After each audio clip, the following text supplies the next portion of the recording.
Hello, everybody, and welcome to the 10th Point Canadian Highlander Weekly Tournament Series. My name is the Red Mage, and joining me this week and every week is Gosmith. Hello, Gosmith. How goes? Hello, hello. Turn 1. Goblin Guide. To 1. Point. That is. Perfecto. Let's move on to... we have a smaller event than usual today. We only have 9 people, but they're all ready to go. We're going to have a usual 4 rounds. And just like that, I'm going to click the Magic Start Tournament button here on the Either Hub page. Shoutouts to Either Hub.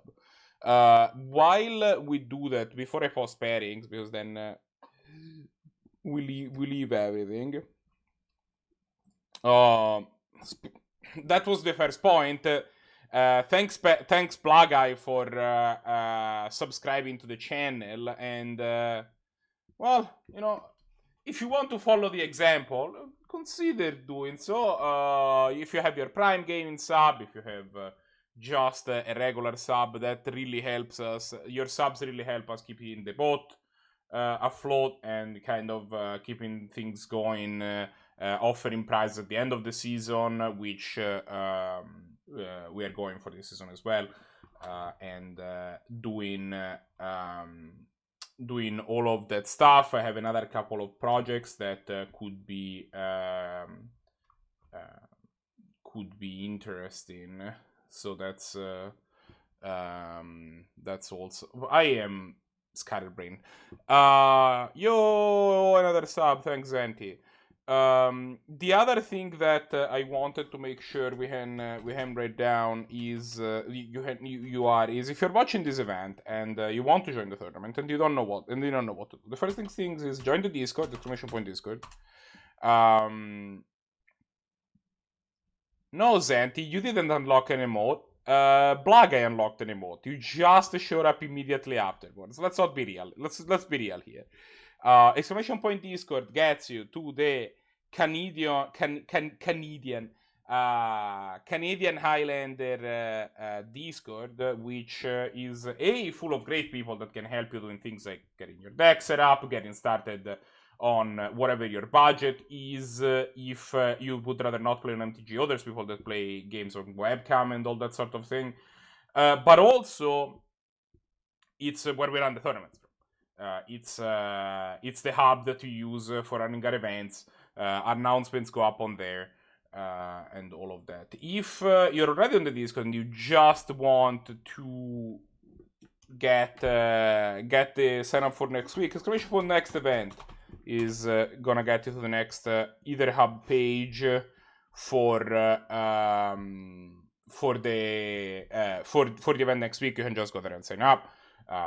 And we are going to be eternally grateful if you take the opportunity to do that sometime before 12:50 next Sunday, because then I get stressed, and then anyway, let's get this party on the road. Gosmith, how are you feeling about today's event? I'm excited as always.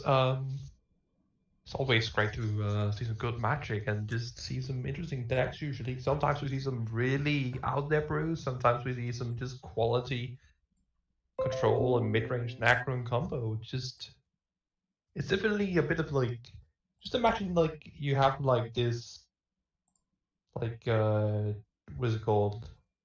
Like, when you can like just grab a bit of this and a bit of that when you're eating out, like, what is it called? Fuck, I can't remember the name. But this is basically... Yeah.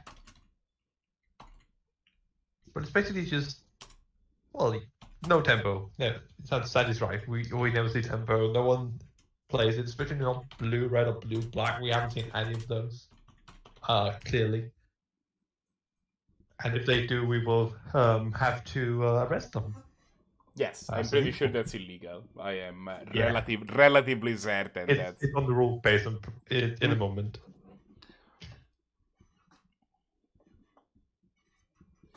We hold the right to just for reference, this is not a democracy, nor is it just a full society.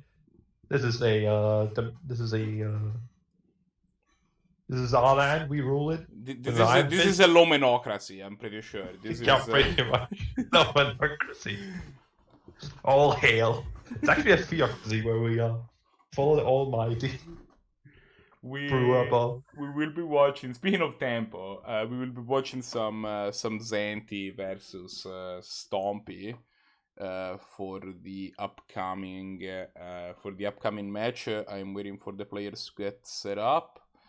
Zannty created the event, which means I now know.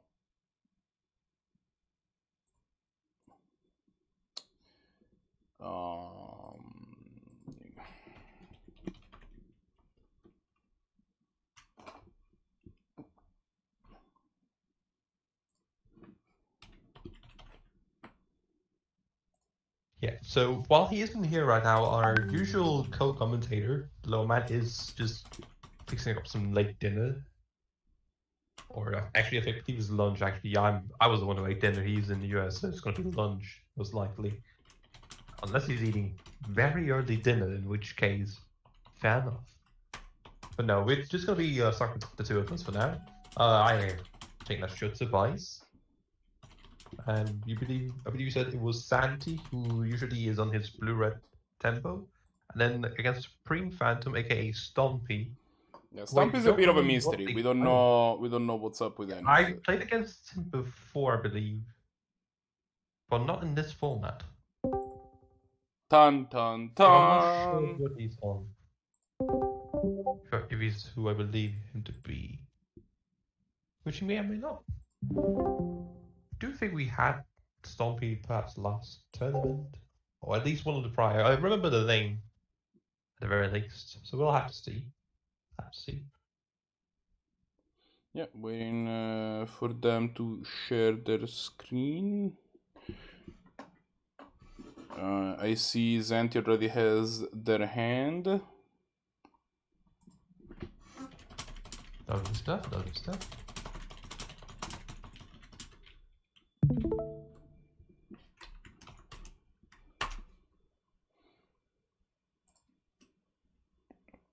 Supreme Phantom screen is supremely empty, so we'll see if that fixes itself. Sometimes it does, but if not, I will get in contact with them. Let's head over to the game. Correct. I have made a mistake. Not the first time. But I see mono red! Zannty was like super happy that I haven't opened the header either. Is my mistake. Zannty's favorite matchup. Yeah, Zannty was like, oh, Wolfgang God is not here, I get to dodge mono red! Stompy just realized that, haha, no one's expecting mono red. Perfect time to play mono red.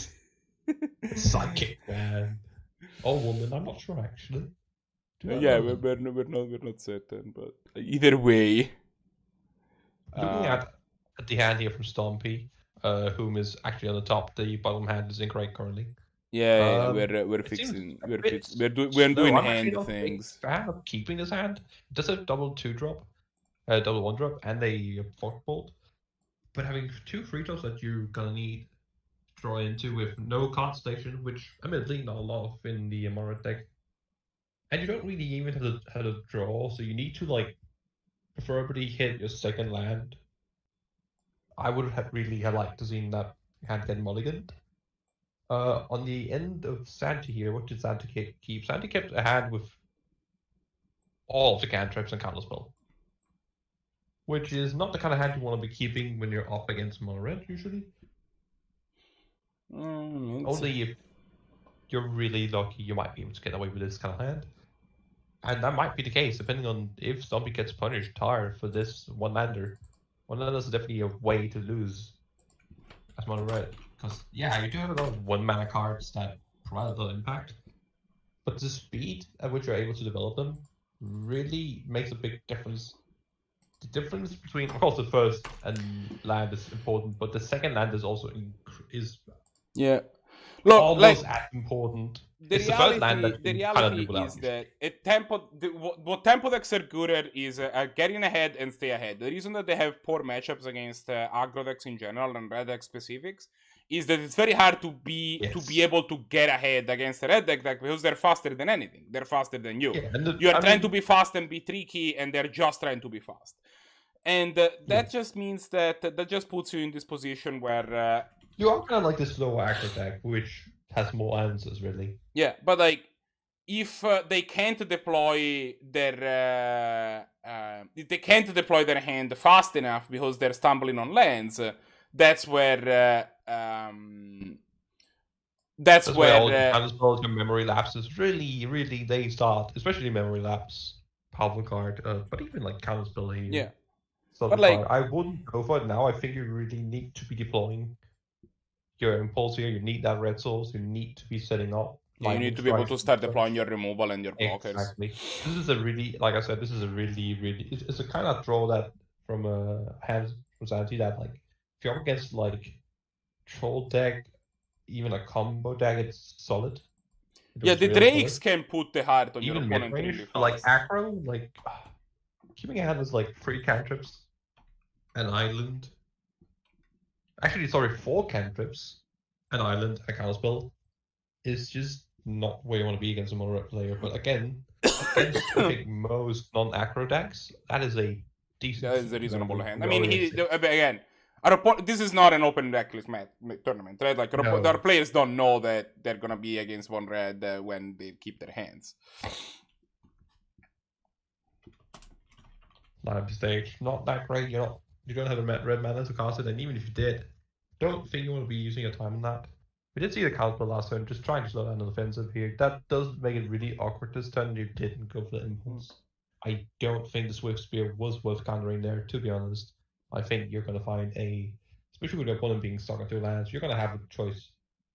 You're going to have something to use the counterspell on sooner or later.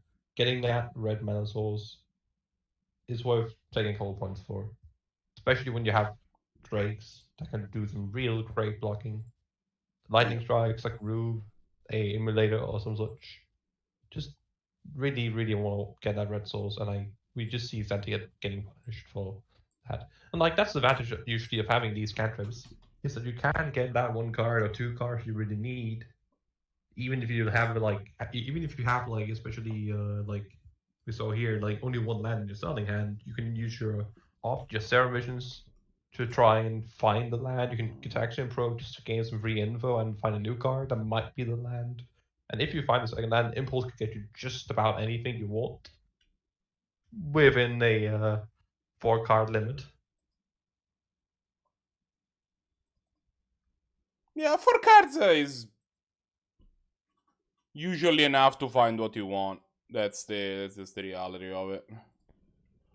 Especially because, like, a deck like the Zannty's Tempo deck doesn't actually have that much in terms of, like, the variety of cards in Zannty's Tempo deck isn't that huge. You mentioned that, right? Oh, it was weird. I think that might have been the incorrect device I used on my setting. Really? I hear you fine.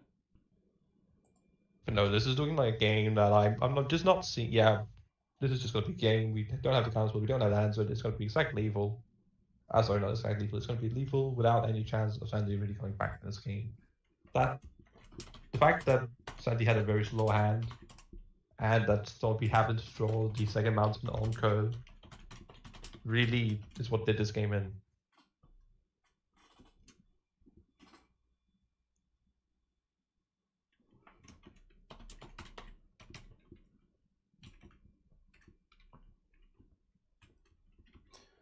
So we're going to see game 2 coming up here with Zannty on the play most likely.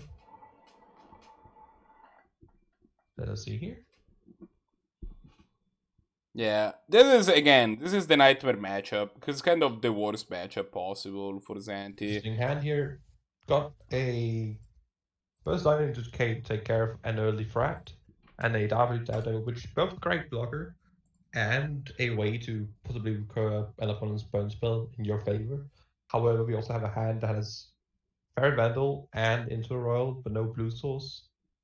And that's, I think it's still a keep, because you have turn 1, burn spell, turn 2, possibly Direfully, and turn 3, you hold up your land. Teams, That's the worst case scenario, assuming you don't find any of your blue sources. Zannty's mana base like has the really come back to Brahms bite him on... Like the Dust tier? Yeah. That is what happens. I'm curious to see how greedy Zannty's gonna be. Of course, it depends on... No, we see a Goblin Guide here. Are we gonna see the Goblin Guide, or are we gonna see the... we're gonna see the Goblin Guide here. Is it gonna be defensive? It is not. We're getting in there. We're trying to be the one who's... Oh, yeah. I think that's just defensible. Again, team's plan, Zannty's plan has kind of has to be get ahead, stay ahead, because that's just what his deck is good at doing. And even against mono red, if you have the opportunity to get ahead, which is not something you usually get, but if you do, I think it's correct to just take it. 1 second, let me just fix my audio. For some reason, it seems to be muted on my end here. 1 second. Hey, what's going on, guys? How you doing? Hello, Loman. What's up? Not much. Out of curiosity, why are we playing Frostwalk Bastion and Mishra's Factory in a 2-color tempo deck? I don't know, man. Yeah, I'm looking at this like your mana does not look great here. Like it's 2-color, right? Like blue-red's really tough, depending on how you bias. I don't know. I've just never seen it done. It's interesting. I caught the first game. It looked like a beating, but I mean, it's one of those ones where at the end of the day, like when you're on blue-red, like you keep hands that are reasonable, especially in the open. The variability of your hands given matchup is very high, though.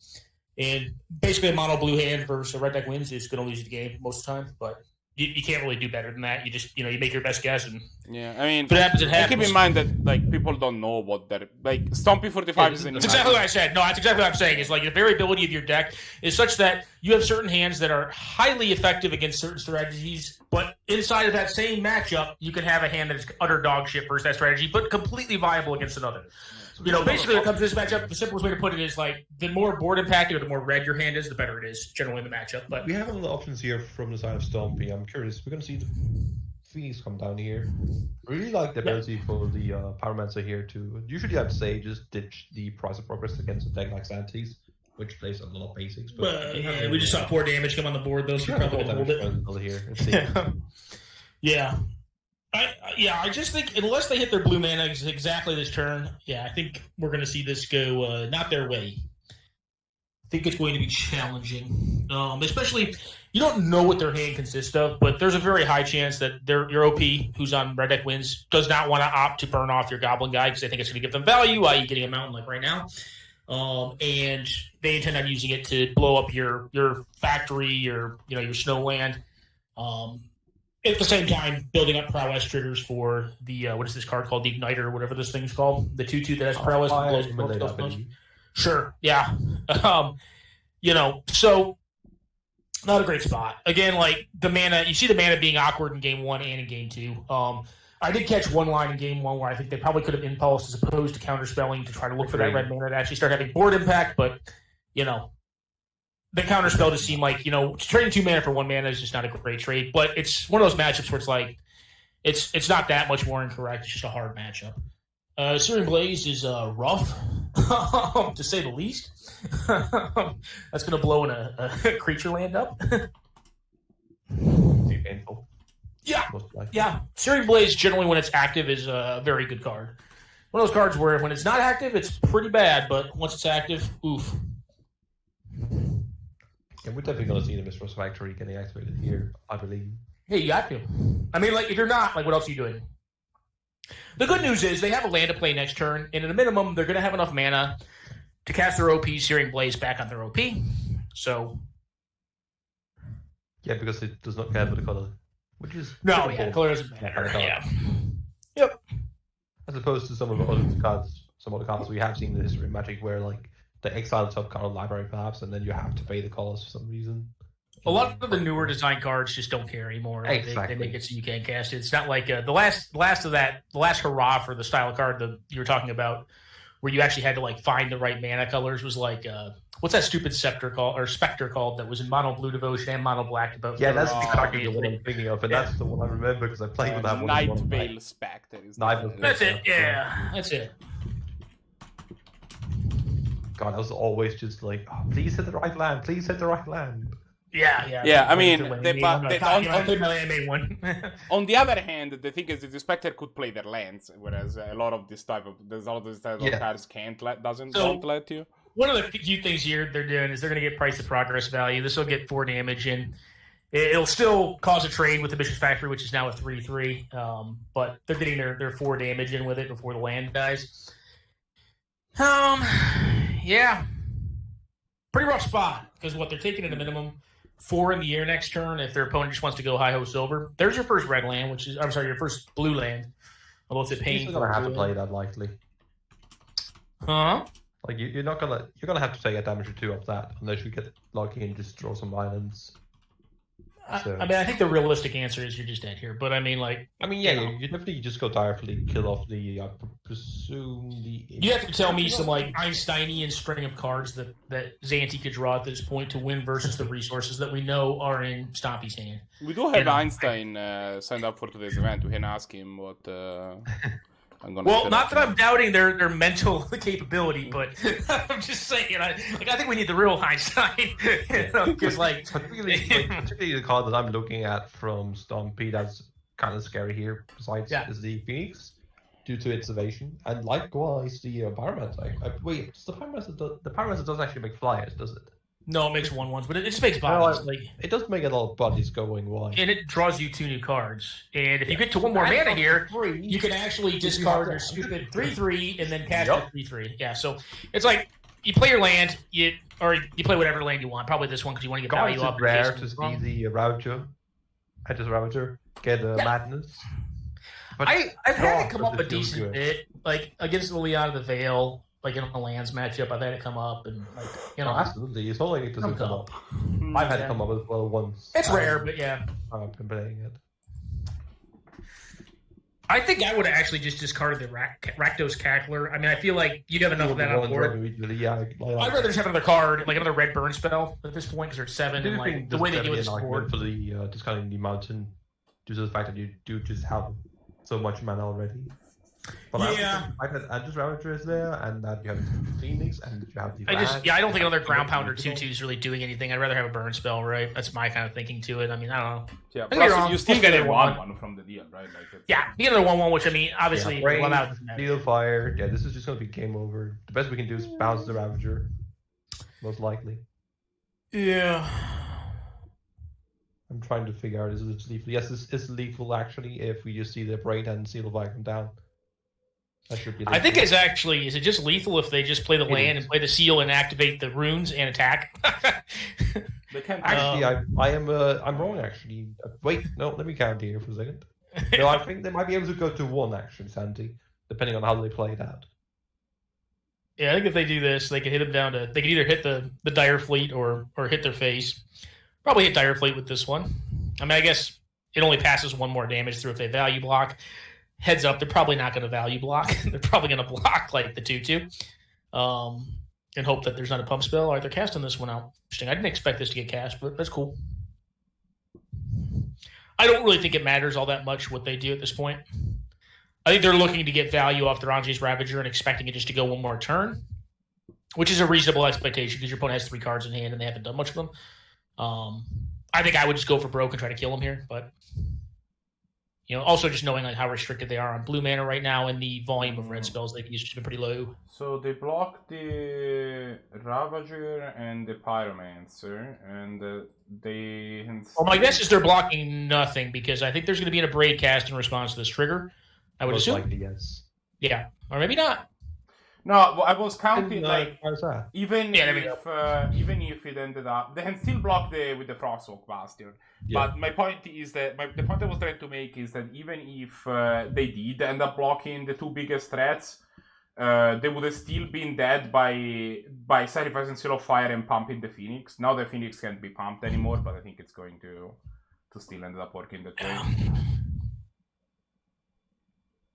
Yeah, I don't think it matters all that much. Yeah, I think Stompy had multiple lines that got him to. Yeah, I'm gonna take like probably some sort of like 3 damage burn spell to all stuff into like a way to exile graveyards in blue red that I don't think exists unless you're playing Scrabbling Claws. was gonna say, like, not even like if Zannty for some reason plays Pyroblast, you can't even go like Pyroblast, Crisis Progress for a tie or something. Like that's not even available if your opponent's an 11. Yeah, no, there's not a lot of good ways to win here. It's a tough spot, for sure. Pretty hard matchup, you know. Absolutely. This is where Zannty. If you're gonna pull it as the blue-red player, you definitely want to pull this matchup later in the event so that you have some foresight about what your opponents are playing, so you can value mulligan on your game ones. When you don't get that opportunity, like it's. I mean, even if you could lock up game 2, which generally you're going to be a little more favored to do because you're going to have the play more than likely. I mean, if you've lost the first one, you'll likely to play. Cool play from Zannty. You got to use his burn spell as his bounce spell as a removal spell by doing it in response to the Engine's Ravager trigger. And we do see the infinite flow here, so that's just going to be straight up guaranteed win. Yeah. And the flow. Got a hit for free, got a hit for additional 3 with the flow, and additional 2 from Seal of Fire, which is +2. Yo. Red deck wins. It's pretty good. Pretty good deck. Pretty good. Alrighty, well, what else we got? That looked like a beating. Sorry, Zannty. Not an easy one, though. Gotta play some green cards. Or some white ones. Or both. Wolfgang wasn't going to be here, and then I get paired up against Mono Red. Yeah, that's what I was saying. Is like it's one of those matchups where like if you're gonna have to pull it as a blue-red player, blue-red tempo player, like you definitely want to try to pull it later so you have like some foresight about like what your value mulligans could be. Because the first hand that you kept was a reasonable hand, but it was completely and utterly unreasonable in that matchup. But it was a very hand to keep for a lot of other matchups that are out there. That's kind of like the variability of blue-red tempo and like not having really universal keeps, like having variable keeps based on matchup. You're so contingent on them, other people and what they bring. All right, so Mike, we have an Einstein matchup here, and considering that Einstein this season seems to be on a similar deck to Bailite, even that starting out the first week actually, or two, I believe, playing an identical list to Bailite's.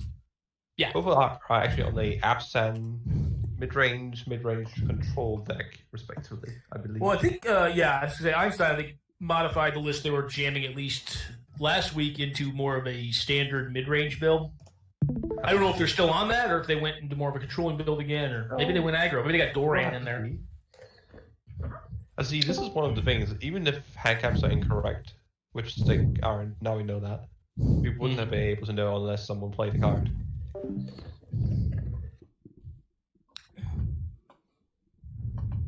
Well, Lily looks like it's reasonable here. Actually, not completely true. We can see based on hand sizes, perhaps, too. I actually like Lily quite a bit. Thoughts he's into Lily. Although Bailite is not bad. Loman, what do you think here? I think Tracker very strongly breathing into your mic. Just letting you know. Yeah. That's what I'm doing sit-ups and crunches while I'm talking to you guys. Just I put it down my throat. That's fair. Is that problematic for y'all? No. Great for the audio quality. It's generating a problem for anyone. So we can just see the Campbell here, I presume. I don't think Foreshine is that important to get down right now. You want to shaman and find Stoneforge Mystic. It does. And then get the I like that. I actually kind of like this idea. You also can't cast a Cabal, just no. Oh yeah, yeah, good problem. Yeah, that's correct. I didn't actually realize that. Fatal Push, not a bad draw. I'm gonna keep them off of the Stoneforge, which is I pretty strongly feel that's what they're gonna be going for is a Stoneforge, but yeah, most likely. Bailite loves the Skull Clamp. Sure does. We do have Bixels now, at least. Probably gonna see a Shroot more here, I imagine. Just get rid of the mana ramp and the beats. Sure. And just be efficient on the mana, most importantly. It's also assuming no non-creatures, which is not a horrible assumption. No. And it's also just not any loss of damage. Case in point.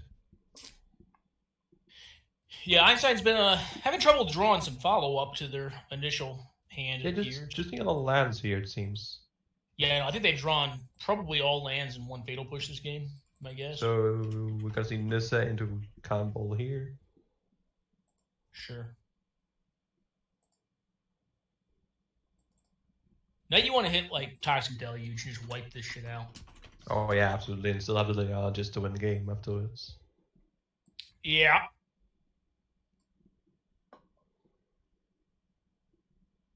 I'm trying to think, can Nissa get a Snow Forest? I presume she can. Yeah, again. It's just basic It's a forest. basic. It's a basic, yeah. What's You can progress get a snow. isn't horrible, but it ain't great either. Resurgence, great. It doesn't really block the Streak Ball. It does block the Nissa, but we weren't expecting it to block attack into much anyways, so... No, it Bailite's gonna doesn't want block to the wait. ball Flip either, that that Nissa. well. They'll want to wait and flip the Nissa. Be my guess. I mean, you could also opt to block something this turn, have it die, and then just return it with the Liliana. You can have enough loyalty at that point. What would You you would. So you could, like, Cannonball? yeah, jump block the Cannonball and then return it with the Lily. Actually, may not be utterly unreasonable because it gives you, Yeah, so you have two you know, twos. more power. You know, that's gonna, you know, yeah. I don't think it's bad. No, it's not horrible. I think it's probably your I like think if you were going highest down the upside line, play. you have to question if you want to be getting Paradise Druid instead. Why? Just because Forces it's more two bodies. mana efficient. No, I'm sorry. Why would you want to get Paradise Druid back? Their mana looks decent to me, and it's a lot of black. Oh yeah, but it's just like, admittedly it doesn't give you the body, but like if you draw something that uses an all your mana next turn, Yeah. like Bob, for example. Yeah, And I that think is on what 6 mana, like you can cast everything in your deck with this Agreed. mana, I would assume. And you're hellbent, so it's like Especially in Einstein's list where you don't play Emeralds and such. yeah. I mean, unless you're Apart drawing like draw threes, like if you have Harmonize in your deck or like Yeah. Painful Truths, then like maybe you could draw a volume of cards where like mana would be a constraint. But at this from- yeah, point, we do you're see the drawing. minus there. Slap the ball. Yeah, no, I think I'm this is a really curious good here. play. If we see the attack by the streak ball, would you trade the Bob? Do you prioritize the Bob or the Liana here? The Bob at this point, Um, yeah, easily cards. Lily's not doing anything on this board, really. No. You probably just try to use Lily next turn to return another idiot from the bin if she lives. But you could block with the Bob and then use Lily to get Bob back. Yeah, but you miss your card that turn. I don't think Lily's doing shit here. Still draw a card. Draw the Bob instead. Yeah, you redraw the Bob that you had before, but plus, like, You're I basically don't- saying, is this streak more worth the card that Bob gets? And I don't think it is. No, No, I probably think you're not. right. I'm just trying to play the devil's advocate here, to be honest. All right, we're gonna go for we're it. not gonna see it. the way you also get burned by this is like a reanimation effect, which we know Bailite. Or even just a remove. I was going to say removes, but that's not correct. Yeah. That will happen already. It also reduces your ability to pressure the We Nissa, still which land, kind flip of- Nissa. Yep. I presume we're gonna see a 4/4 here. That makes sense. They can be greedy and go for it. And I want to We're gonna reveal. do +1. Reveal. That's All right, quite that's a good. good one to hit. Can't play a land admittedly, so hoping for a non-land here, I presume. Nightmare Knight Incarnate. Incarnate. Interesting. That seems to be a relatively new addition to Bailite's deck. That's not a card I've seen from him before, I think. No, I don't see that one that often. Just gonna cycle this connect. Words. are My hard to biggest recommendation to Einstein is to stop drawing lands. Yes. Yeah. And I think I am there you not- just throw your yeah. money out. No, I agree. If you go for the line play where you trade Bob, I think you won't be getting it back immediately. I think Maybe they're that's- worried about the Nightmare Incarnate. I don't know. They get died. Especially it seems like I do quite like keeping an added end here.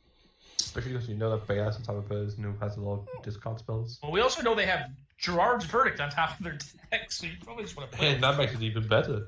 it. Like, admittedly, yes, it is a game free from your opponent, but like I think you'll survive that. I think we're at But the that's phase my of the feeling game now the- where you kinda Einstein's have going to start getting snowballed out. I do really like the addition of having the Diana here because that does mean I had can't get a free land there. Nice. Yeah. Winding. Yeah, lane. the fact that the Diana targeted closer over the Cannonball is really nice here. Due to the fact that that makes Incarnate just that bit more awkward to evoke. I'm curious to see, yeah, we're not going to see the Incarnate cost. Because that can definitely end up being something that ends up blowing up in your face. Plague. boy. I'm gonna see the Marisuni on now.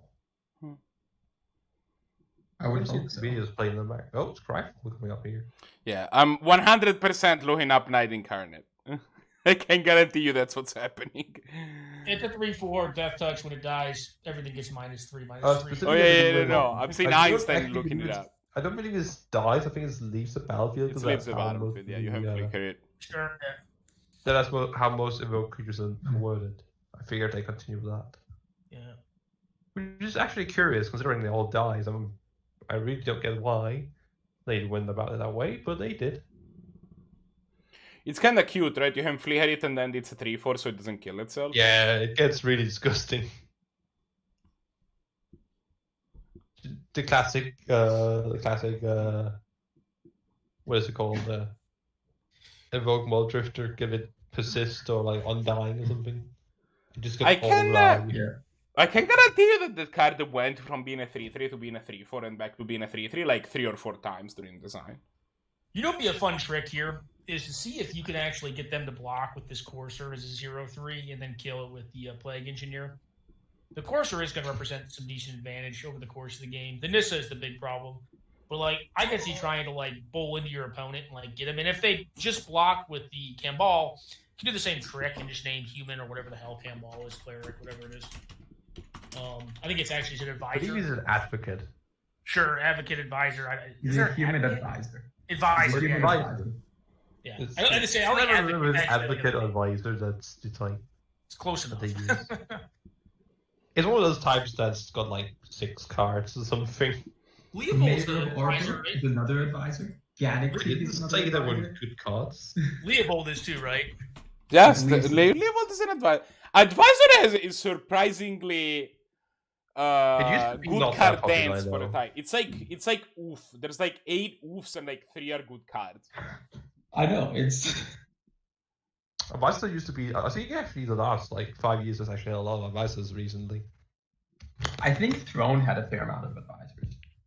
Oh yeah, no, I'm not thinking of advisor. I'm thinking of another thing. I'll just find out which type I was thinking of. There are 61 cards with the type advisor. That feels like it got Which wrecked on. Type. Oh, It's a yeah, legendary, Tasker. blue-white legendary. Tasker is a good card here. Blue-white legendary would be Lavinia, right? That is Yeah. not a advisor. I'm thinking of another card. What is she, a soldier? Lavinia Oh, is no, a I'm soldier. thinking I think of like Grand Arbiter Augustine. No, I was Uh, thinking of. I was actually thinking of. Grand something- Arbiter Augustine is an advisor for what it's The worth. card I was thinking of apparently wasn't special for the reason I thought it was because of the type of counter, not the type of creature it was. Hmm. Is Lavinia I'll an think of- advisor or is she like a human soldier? Lavinia is an advisor. I thought so, yeah. Sorry, Frank, there's like a lot of there's a lot of Lavinia is a advisors. soldier. That's what I meant. I thought Sorry. New Sure. Lavinia was an advisor. Oh, I believe no, she no, is. no. What I was Fair, going to try to have get all across is kind of advisors like there. a small, flavorful joke is to say, So like, the a lot of these human advisors are kind of is not- assholes. They just, like, she's fuck not- people's tech over. No, New Lavinia I is don't not know an what advisor. I don't see No. her in the grand advisor list. Carlo is, and the general Taste is an advisor. Mhm. So, version. Atris, Oracle of Half-Truth, he's an advisor. Cartel Aristocrat, advisor. Civilized Scholar, the Dr. Jahil Mr. Hyde card that they made in Innistrad, that card's kind of cute, that's an advisor. Gadok Teague, as was said earlier, advisor. Grand Arbiter Augustine IV, that's an advisor. Ib Halfheart, Goblin Tactician, that's a Goblin advisor. Imperial Recruiter is an advisor. Yeah. Campbell is an advisor. So also, as far as I can see, a lot of these cards are like also, Yeah. especially the white ones. They seem to have. Keith a is Viking the team. hidden hand, that's an advisor. Sorry as well. All right, so we got a Tasker coming down here. If there's no Yeah. tap, game's probably ending. Can't activate it right now though. It seems. You get to play Tasker, you get your Pending. Torture back as well. I think it froze up.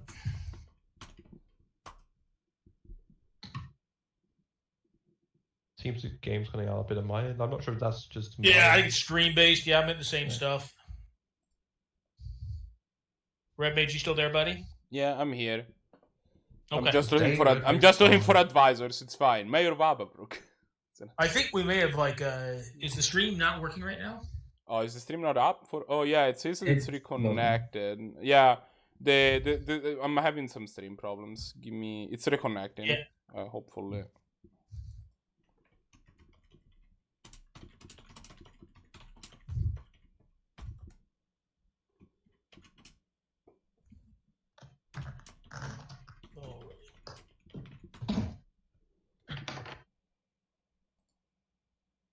Fun fact: there are actually more Alright. devices and batteries in Magic. Hopefully, we are we're back.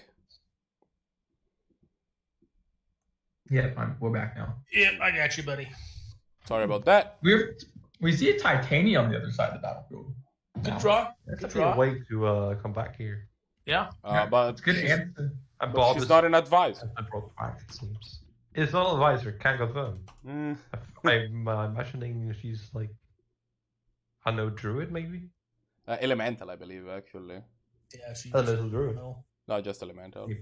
Just elemental. Yep, Yeah. that's it. I think she got like murdered off by the brothers in like the brothers' war, didn't she? Yeah. Isn't that the lore? So Yeah, that's, they just ruin everything, don't they?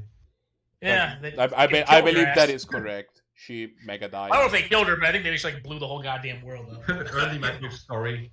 The two brothers in Yogmoth were complete assholes. The end. Well, I don't think Yawgmoth was in that part. I think it was just the two dudes like getting after each other. You know. True. I believe but that came afterwards, and then he was a prick instead. Yeah. I believe that Titania was technically also a Maro sorcerer, in the same way that Multani and the other guy were. Yeah, my mind is. Yes, the powerful him to Torak. Well, I mean, they got a Knight of the Reliquary. It's not a bad one. They can get a Swords. Caracas. Soul's not bad. Yeah, Soul's good. So it's notably better when your opponent has both Dark Confident and Titania play. Yeah. What do you kill here? Probably. The Titania. I'm more inclined to get Bob personally. Interesting. I want to keep my opponent off cards. You have 2 card engines. You know, keep them off card engines. Yeah, I think this is really a question of, do you want to be trying to like raise them? In which case, I think you get the Titania, because she's the one who's putting pressure on the board. Nah, you're not racing. You're just grinding them out. Yeah, if you try to grind them, absolutely Dark Confident, but Dark Confident as always has its downsides. Well, Bailite might be priced into racing because his clock's getting kind of because of the clock. Yeah, exactly. that is the thing. Bailite is not the fastest player. We say that, but we also don't win a couple minutes. Well, I mean, Bailite's clock's on less than on 4 minutes and 30 seconds, and Einstein is on 11 and 30. They played the same amount of rounds. Oh no, I agree. Well, what do we hit? Big Kid's not bad. Gideon's pretty good. It's painful though. Evolution's all pretty good. What do you get with your Bob? What do you get with your Bob? You can also just down-tick the Liliana and get the Titania. No, you can't. Never mind. It's exile. Those swords. Fun fact about Gideon, he is not an advisor, but after you +1 him and make him into a human, he is still not an advisor. I think he's a human rugby player, right? Yes, that is specific. He's like the rare rugby player type. You can get back Plague Engineer and get any 5 drops. If He's actually wearing a thick armor on his arm. Safety. He's got. And imagine you're playing Palace Jail, right? So you can get back Voice of Resurgence, play Palace Jail, exile this Tassiger. Definitely an option, yeah. What is going on with his arm? I never looked at that. He's got like a chest plate on his arm. That's his Sorrel, right? That's the weapon. There's also just a question. There's also just an argument for just playing the Gideon. I'm just gonna check if you have enough. Yeah, you have exactly enough money. You could play Gideon, make a token, and sack a token if you just want to get a 2-drop. Yeah, I don't think we were looking for a 2-drop. I think Palace Jailer would be kind of interesting here. Absolutely. As it tends Convert to be. Confidant into a Jailer. I'm curious if you do that. Is it Tassiger or is it a Knight? I'd probably get the Tassiger. Knight is definitely a way to just break through and get back to Monarchy. More so than Tassiger. But I mean, that with Gideon, so you block it every turn. Yeah, you're gonna have to chump block with this Get the card and engine. then you just have a Gideon going. You get the card engine, in my opinion, too. I think you get Tassiger or Courser, but I think Tassiger's right before Courser. Yeah, don't let the ginormous size of the Look at the creatures on back door, both I don't sides give of the a problem. battlefield this misguided. What is the word I'm looking for? Bamboozle. This is battle is about card advantage. It's not about racing. Oh, absolutely. It's about what? Oh, card advantage? Is that what you said? Yeah. Yeah, 100%. But like, we'll just give him Grinding. back the rest. I don't see a problem here. Like, he activates South. You could also try to get rid of this Drop. this Nissa somehow. I don't know if there's a 4-mana creature in the deck that does it. Or 2 mana for that sake either. Or a 3 mana with 1 mana. Or... Here comes Chad. I'm trying to think, what creatures... Are there any creatures that like have the line of text destroy target creature or planeswalker? Just what? Is there any creature that destroys Batra, planeswalkers? Batra, is that the one from the one from Ikoria that mutates? Yeah, I was just saying, I don't think there's actually one that destroys. Yeah, that one. No, yeah, there absolutely Dirge. is Dirge, but I think it's called. Dirge. Third Yeah, back. it's 3 or under, isn't it? Or is it No, it just destroys. destroys? Okay. But You yeah, have to pay 6 mana for it, and you have to mutate it. and it But has does to be do it. mutated. Yeah, so it doesn't, It's it's not DB. that great. It's Well, not you can ETB. mutate onto it technically, but yes. So they take the knight, which I That's the most personally realistic way of disagree using it. with, Dirge but Pad is not the okay. kind of card you mutate, it's the kind of card you mutate onto. I mean, the thinking could be from Einstein that he can't really. He has to win still in this 4 minutes, and this knight is his best way to win in the 4 minutes. I mean, But- not to sound like someone who would use the clock as a weapon, But but that's like a their very opponent has to good win in 4 thing. minutes, you Double know? up here from a Yeah. Bailite. I'm not sure I like that one. Huh? Like, I prefer doing both of these slides. If we could move the library slide, we could see how much loyalty the Nissa's on. Maybe the Nissa's on 4. Yeah, I and they really don't used lose the the Nissa. 4, actually, exactly. So they don't want to lose the Nissa, and they want to trade the disadvantage. That was also what I was thinking. Yeah. But I don't know. Then it's They don't on want to jump 4. the disadvantage. Yeah, so Bailey's just gonna mill himself here, get the rest most likely. I presume. Yeah, Yeah, the rest seems comes fine. back behind. Yeah, exactly 4 on this over there. Titanium was milled. Yeah. You got a Titania, Okay. Rhinoceros, and a Tassiger. At least the Seems duress a bit is not better. going to hit nothing. In the Mythos and Netherite is actually not bad either. You can blow anything up with it at this point. Stoneforge's pretty good. Yeah, it's not a bad one. Definitely solid card to draw into. Mythos gets the kill probably the Gideon at this point. Yeah, and you can find like a sort of Feast and Famine, and that lets you threaten the Liliana hand for 3. Creature. That's how it works, right? What's that? But you could kill like the Palace Jail and get back a creature. That's how it works, right? Yeah, that's how all of them work, right? Yeah, 100% for sure. Unfortunately, pretty broken card. Doesn't work that way. Just like really Yeah. unintuitive, to be fair. Also, like. Yeah, I know. The first time I saw those cards, I didn't know they existed, and I thought they were uncards. I'm like, where the hell did you Oh get this? yeah, In the basement? I don't just mean a monarch. Yeah, but I mean especially the way it's the fact that it works until you lose them on the key. Well, Well, the it first makes time a someone lot showed of me the card, I didn't know what sense. Monarch was, and I was playing it in person. And I was like, like they told me what it was. I'm like, nah, there's no fucking way. That bud. too, yes. That also. There's like no fucking way. And I like read it up. I'm like, yeah, you're right. All right, this fucking sucks. Good Because the rest is game. gonna be like a strip mine basically if it gets cast. Sylvan Reclamation on top of the library also good. No, here. Getting some good ones. This card engines are doing pretty well here. Oh, So no, Bailite is down to 2 minutes on the clock. yeah.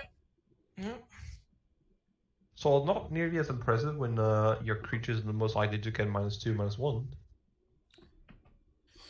Unless we see a greedy Einstein who wants to. You also don't really want to Yeah. kill any of these creatures right now when you know they have Savine's Reclamation on top of the deck. That can likely be I double mean, of cast. course, it isn't the best creature to get back, especially when you have options. Well, of course, I mean- or Stoneforge. You get to attack in, right? Unless you want to just hang out and kind of just like force them to attack you. I mean, I think from Einstein's perspective, That's pretty good. especially with that coming up. Yeah. I figured, I'm trying to think here. Is there a way you just like attack with all your creatures, hope for them to trade, to jump with the Stoneforge? I and actually make don't their mind attacking with the Palace Jailer to see if they'll eat it. I doubt they will. They'll probably Yeah, block the and then get it back Stoneforge. with a little Yeah. or something. Yeah.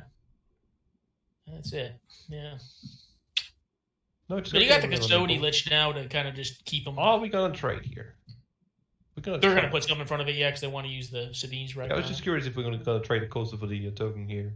Yeah, there's an argument to just show both in front. Especially with like the Savine into Savine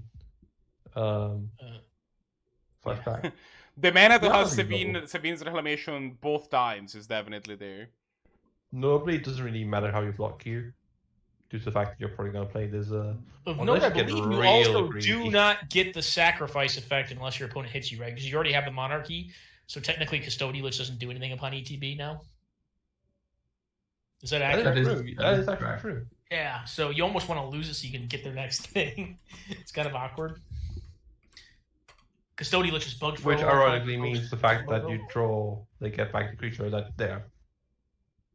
So they're gonna be net the same amount of creatures actually. So it's not actually. Yeah, that no, I great, think yeah. I think Bailite's likely to run it. Oh, the Tuco Monastery game's fucking over. Oh, Can't be lost. Can't be goddamn lost. Minute 20, minute 30, got it. Honestly- 4/4 first strike, baby. It's on the line for sure. The thing that is most impressive about the Nantuho Monastery is that Bailite draws it every single time. I don't believe there's the We're on a more turn 12 publicity game. here. This is good. We're on a This turn is 12 really game, cool. and Bailite's got about 18 lands in play. It's one of those things, right? If you have an attritional game like this, the more man lands you have, the more creature lands you have, the better off you're going to be. All right, so we get Palace Jailer back. And Yeah, the thing is, Bailey's already on like the white-black one, green-black one, and green-white one. And possibly even a colorless one. I might be incorrect. on it that is one. kind of I nice didn't that like you get to lose the Monarchy here, so you can regain it and make them sack something. The problem at the end of the day is, Right, and the Oh, tree there's- damage. That's the one. yeah, all their stuff is pretty good, and they're probably just You going to remember sack these Stone. castles used to be in a graveyard? Yeah, well, they're all out now. I said used to be for a reason here. Well, I assume we're gonna crack here, get back. I don't just gonna. That makes sense because they're in the Yakima. force the trade. Two Yakima. Over there. I think you're pressing So six Palace Jailer on doing your this opponent's duty. turn, and then you're F6ing, and then you're just probably attacking all on your turn. How much mana do we have here? I don't think they're going to be able to kill them on the next turn. Nope, but you have 19 seconds. I mean, if it wasn't for the time here, like let's be honest, I think Bailite would win this game. Like this is looking right now. Not Yeah, more than guaranteed, likely, but it's not. looking quite good. I mean, they can get back. They can get back the jailer here if they. So you get Jailer here. I'm curious about that one. Is there anything in particular we could like Knight, I guess? Is the Well, guy they can looking kill at- two things because they have the murderous rider as well if they want to. True, true. Or just play like a Tyler Strikes Blogger. Though if you Well, want to let's do get rid that, of the first you're gonna 7/7. take out the white mana, so that's gonna be a move spell. Likely on the opposing tracker. Tracker, or Maybe- I could see like just the maybe biggest a- damage. Yeah, exactly. Maybe on the And creature with the Tuco. soul. Or not Tuco, yeah, for that sake either. It goes a 4/4. I mean, it's pretty big. Ah, yeah, Sky is Cradle. Let's just make all the mana. Oh, Vindicate. Well, Actually, they have a lethal Sky attack is here. Jailer. They might have a lethal attack here. I I think they're going to this run out of Tyler time tracker- regardless. It would have actually Or been this- interesting, as strange as it sounds, it would have been really interesting to just see the Murderous Rider hardcast. Just like jump with it. Yeah, I think it's still life positive though, right? Because they can. So what do we have here? We have 8, 9. You got to kill the Stoneforge here. You killed the Stoneforge. I you're count holding 10 this damage to kill the Stoneforge here, so that's still not lethal. And then 2 more with the Murderous Rider, so that's still putting you at 2, I believe.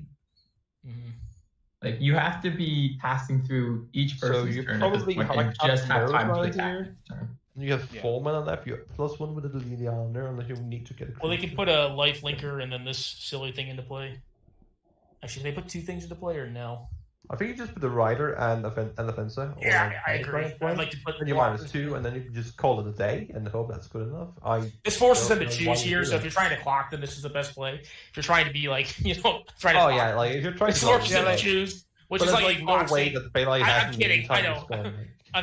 yeah. Only attacks that Bert. I mean, he has a lethal attack if he could get to his attack step.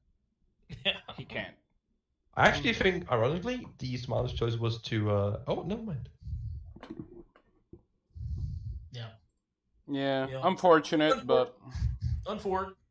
But that's Play surprising, clock. like playing slowly. Like we have made rules that try to accommodate for the fact that we require people to set up the cameras and such. They have to be through what, 2 But we games? at this presume point? you're still able to play at least 2 games.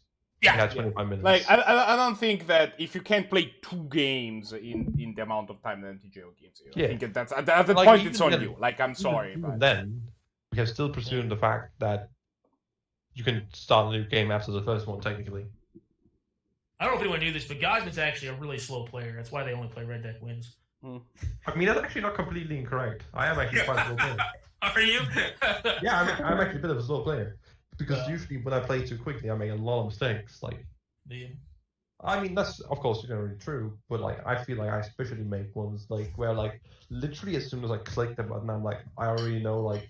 But here's Why the, did I here's the do real thing, that? right? If you just play fast enough, you won't even know you're making mistakes. Then it's perfect. I play faster than my mistakes. Can catch up I to. just play so fast that I'm intimidating.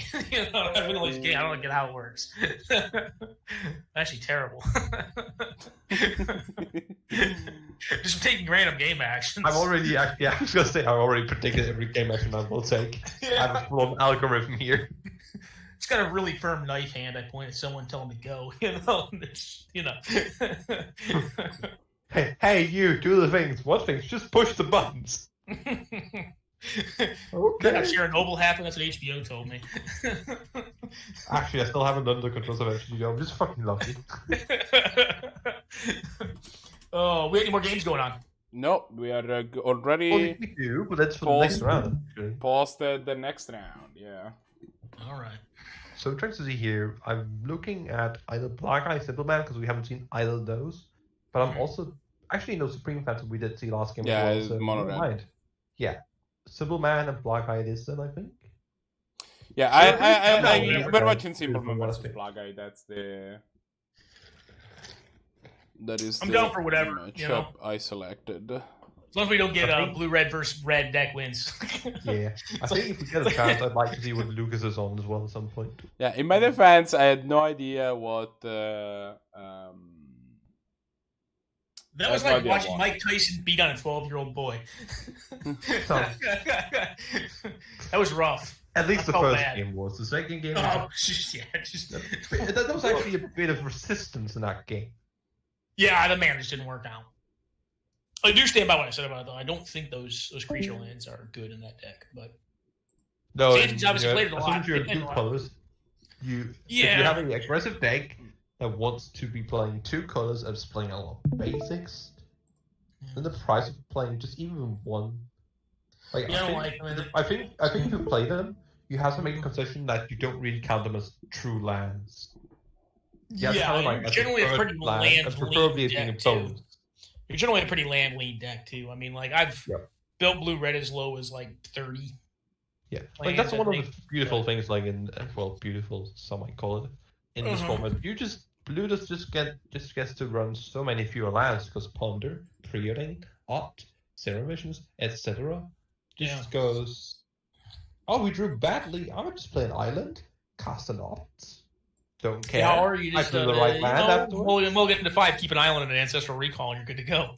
Yeah, especially if you draw ancestral. Oh boy. It's a mulligan. It's like your serum powder in this format. So it looks like we have a Bant Blink and Rakdos midrange. Yeah, this not matchup midrange, aggro. should be probably in Bant Blink, Bant all Blink's the colors. favor, right? Yeah, if we they do get have to all turn the 4 and colors, they're not kinda dead. cool. If they get to turn 4 and they're not getting mauled to death, like, yeah, probably in Bant Blink. I am unsure. I think Due to how I believe greedy Bant I Blink's feel pretty like good. Simple Man's list is. Yes, it does include the Time War combo, which pretty good. You actually don't want that combo in this matchup. You just want, like, exactly. good green. But I idiot. feel like a lot of the cards like Cloud Fresher is 5 mana. I feel like I might be remembering correctly here, but I feel like a lot of Simple Man's cards. Well, yeah, they have Cloud Blazer in Very hand, which is low. not really, like, in my opinion, a great card versus, like, a red variety aggro deck. No, like game 2 is neat, but like It's a 5-drop. Like, you'd rather be casting Five-drop, 2 yeah. things. And With even that then, much like, mana, I'd rather you know? be like, I'd rather like, I don't know, against mono red specifically. Tarmogoyfs. They're great. Yes, that too. But if I had to play a 5-drop, I'd be like playing Rakdos instead, right? Oh, they're on Tusk. Unless they've changed Oh. their deck, but they were on Well, Tusk last week. They were making Beast and that blinking kind it, of pretty gaining freaking 5. good when you play Restoration Angel or a Ephemerate. No, it might just be because, like, their Simple Man's hand doesn't have a lot of low end. My guess would be we're going to see an early beatdown into a relatively early, like, turn 2 EOT. Oh, that is very interesting. We see Blahguy Blahguy is in the 6 here. And despite not having 2 black sources, we see them actually keep him in hand. It's powerful over enough time. I mean, if they hit it next turn, it's going to be a pretty good high roll play. I think we're going to see here those fine kitchen things, probably relatively early, play it on 3 on curve, and then go into Battle Jailer into... As soon as you know what you're up against. Yeah, well, Blahguy's a pretty standard... You probably have a pretty decent idea. But the same thing, yeah. I mean, like, it's pretty rare. They have play other decks, but Black-Red's kind of been their baby. If I'm up against Blahguy, I'm asking myself, is he... Like, is he on Black-Red aggro? It's just a question of how many lightning ball effects is he on this week? Yeah. How many lightning elementals am I going to be facing? How many ball lightnings will I see? Like, I think as their deck has progressed, though, it's become a lot more mid-range. You see cards like Terminate and Aggressive Rampage in it. Because that just, I think, in general, does a little better. Because there's a lot of aggro decks. As soon as you go into multiple colors in your aggro deck, you're already admitting your mana base is going to be slower and more inconsistent. Not a bad draw there. And you're going for more powerful cards. You're still putting on the pressure of an aggro deck, but you're also admitting that, okay, I might not be as aggressive as mono red or mono white or something like that. Yeah. Instead, I'll have more consistent removal. I'll have more recursive threats. Do you like this attack? I don't mind it, but I think that honestly... I would have fatal pushed this thing and just bit the bullet and played out the figure. I think if you just go for this, I feel like you might as well just fail push it. I don't like throwing... Yeah, I don't like throwing Chain Lightning at it. But, that's me. Yeah. Rather save it for face, because I feel like you gotta... Yeah, you gotta play the Crystal here, because you really need to use that red mana on your figure. Yeah. I like his Blahguy is communicating with us. Yeah.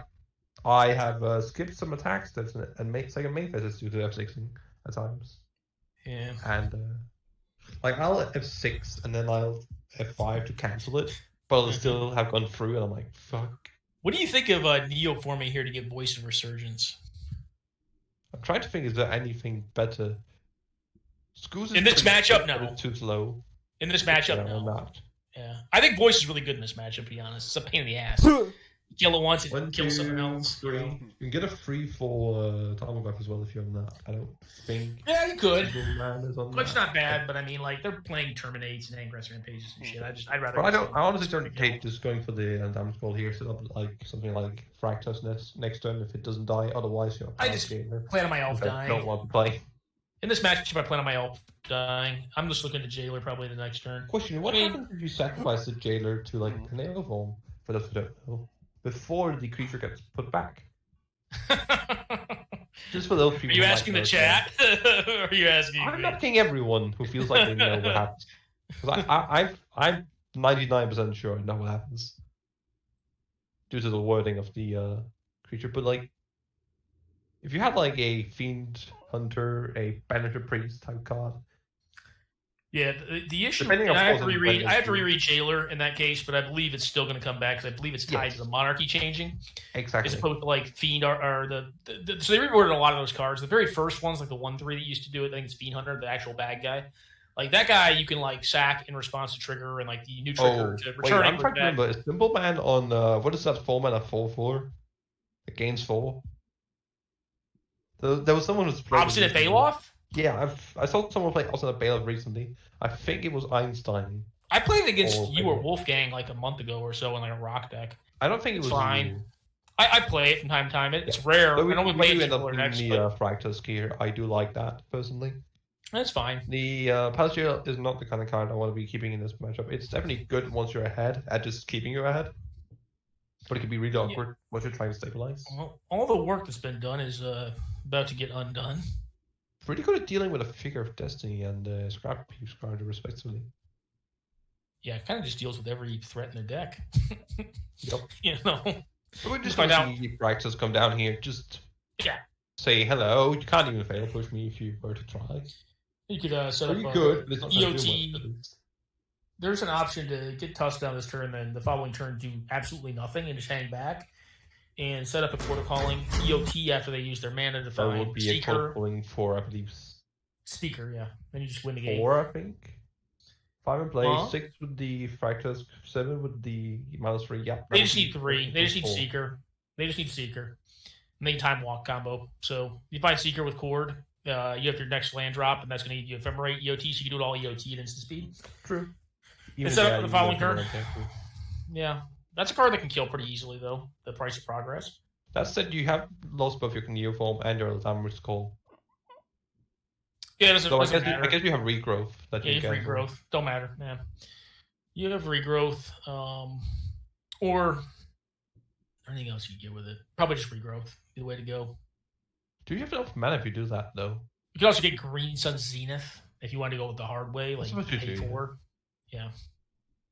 Actually, I'm I'm not sure if you have enough mana. I'll have to think that through, but... Well, Fine you're series, split out actually over 2 pretty good. turns. It's split out over 2 turns, so yeah, I think you probably would. It does make it a little harder not having the Neoform in the deck. So interesting thing here is, due to how Revolt is worded, Mhm. it works with anything having left your side of the battlefield, which means that this Unscarred Paradise, while we're used to it seeing it being triggered by Yeah. fetch lands or creatures dying in combat or remove spells, it also works with things being bounced to hand, exile, etc. Which means that this Unscarred Paradise passing itself is also a trigger for the Fatal Push. if What's need be. going to be interesting is if they're able to set up the Fatal Push to be used at instant speed, because I think there's a very good chance they're going to try to just go for the win on their next turn here, like not attack here, and just hang out.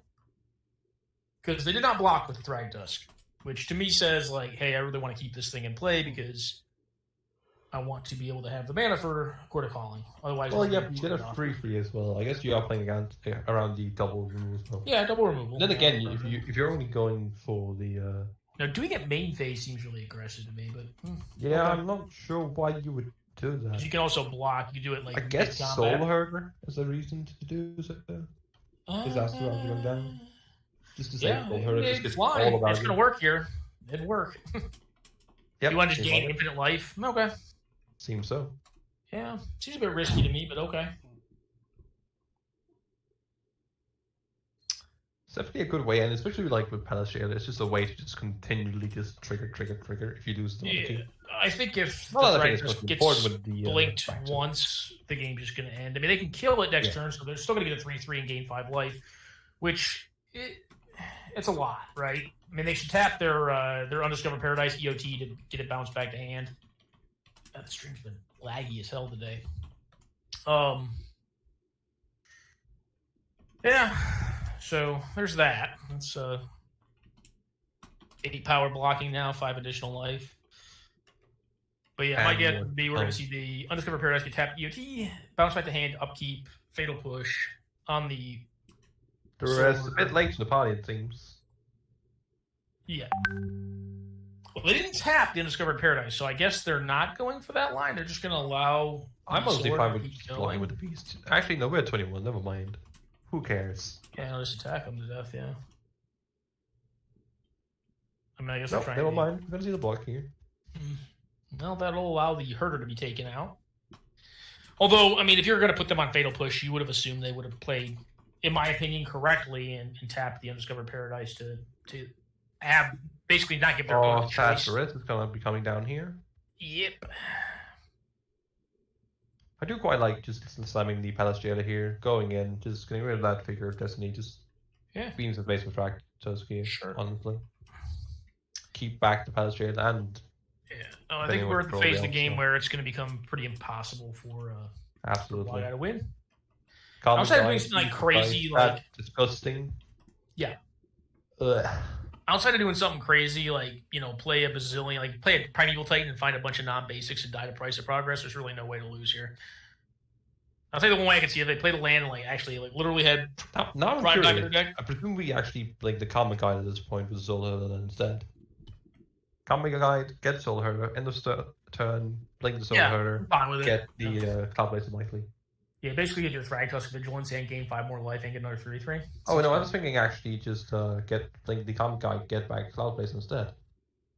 I probably Get a just bit blink less the life, you Tusk. get a bit less I life. just blink the Tusk. To be honest, I just blink the Tusk. What are you gonna do?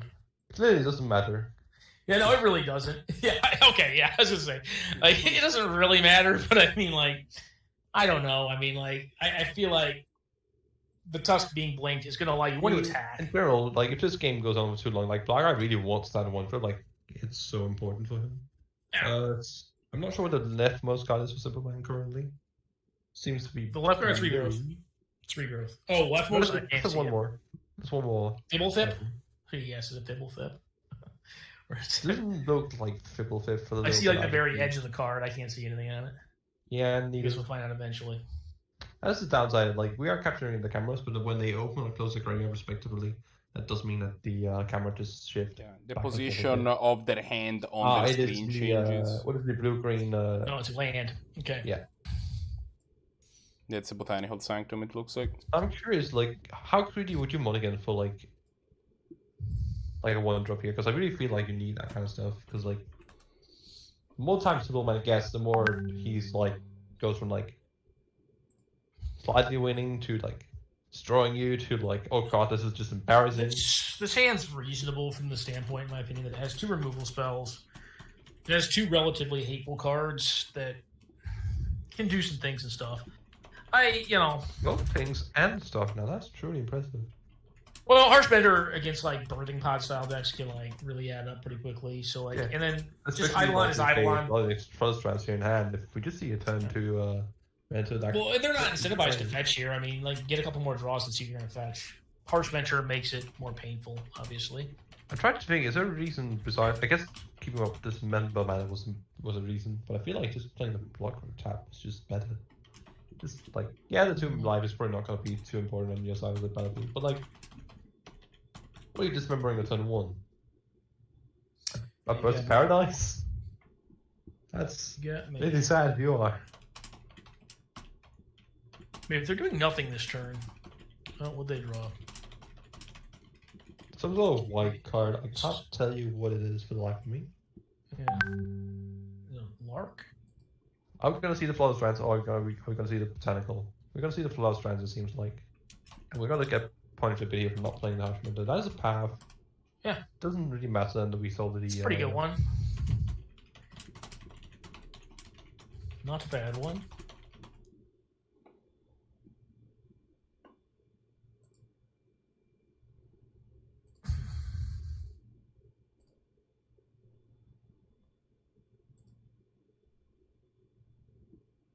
Simple Man bringing us a nice little message here.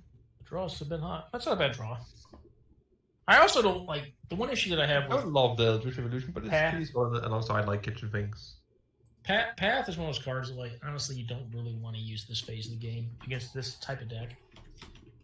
If you use it like turn 4 and onward, it's not bad. Actually, Reanimate could be interesting too if they evoke this Mold Drifter. I do just like attacking here, just in case your opponent plays like swords for some reason. Sure. I don't like. I'm not really that afraid that they're gonna like yeah, exactly. Casting main 1 seems a little bit bad, but yeah. Casting main 1 I'm never a big fan of, but it is what it is. The only exception is if I'm like, oh god, they might flash in a creature that can kill my. Even then, like, well, you could just keep up Dismember mana or Wild Flash mana. Sure. This is about the point where I'm like, I could see playing the Block Return tapped here instead of just playing a tap due to the fact that Wild Flash might start. Like, if your opponent hasn't really played a creature the first 2 turns in a Bant Blink deck, probably expect them to have something on turn 3. Yeah. Honestly, if they don't have a 1-drop, I'm generally expecting them to have a 2-drop, but... Yeah, I wasn't really a big fan of this keep from Symbol. No, this draw came together because, I mean, they drew the removal, they drew the tutor spell. It's slow. Blahguy has a really slow hand, honestly. Yeah, they had a lot of removal. They were set up to, like, in my opinion, deal very well with a Mana Dork heavy draw, which is, like, typically what you would expect to be, like, a keepable hand on the opposite side. That's the thing. Carry it in, these type of matchups, my go-to plan, and again, I come from a more red side of view, where I have less chance of being disruptive. My point of view is that I just want to be like, I want to be the one going all in on just killing them as quickly as possible. I want to be punishing them for giving hands like this. for Yeah. being greedy. Instead of being the one who goes, because if I'm trying to answer the mana dogs, that means I'm not answering the life total or cards like. It's fairly rare that I played anyone, including you, where I've been on like a mid-range deck that plays mana dorks, and like my turn 1 mana dork hasn't been killed. I mean, I think it's still the correct play. You don't want to have to do it, It's but you often generally the correct do play, it. especially. Yeah, you often do it. I mean, like, especially you know. if you have like the turn 2, what do I know, shock bolt alongside a 1-drop. That's the best scenario. Well, no, the best scenario is you're on the play, you play a 1-drop, and then like you have like either a 2 or 1 mana burn spell to kill the dork off. You know, Yeah, particularly if you're on the draw, like that's really where you want to be against the turn 1 dork. As an aggro deck. And then of course I remove spell. Especially if it's the type of remove spell that goes face, like Searing Blaze, like a Fog Bolt. Well, there's a Finks in the bin. That's definitely a Rainmail target. I honestly don't hate it, but we do have a Dismember, so that is definitely one way to get real greedy. Yeah. Gotta love this mana base here though from Simple Man. Mm-hmm. For those who couldn't tell, that was sarcastic. I actually don't think the mana base is in these decks. Like, it's looking bad here because you have no mana dorks. So Oh, we're already talking about the hand with the great start with. Scenario. I don't mean in general. Yeah, no, in general, the Brahms has a great mana base because it's playing green. Yeah, you're just a green X deck. It's fine. You know, it's a green X, essentially a mid-range shell that plays lower curve things that find time walk and kill them. Be good. All right, yeah, just killing the wall. You gotta do it. I mean, at this point, it kills mana, so I mean, it's. I just feel like you should have gotten back the things last turn. Like that's a 1 mana free too. Yeah, I don't mind it either. Because you watch one. Yeah, clocks them. Yeah, just gotta kill them at some point. Right now, like you really need to do it. Like what are you trying to do here, Val? Like I do like killing the Wolf Blossoms, especially seeing a Cradle here. Their OP's gonna do what this turn? Find a fetch land again and take you damage. I'm gonna find a fetch land. Probably actually get the harsh meds. That's kind of awkward. But then again, you don't get to keep your souls up if you don't get the fetch. So it's an interesting question. Yeah. Yeah, I think Blahguy could have been a little more aggressive. I mean, souls up worth taking 2 damage for, really.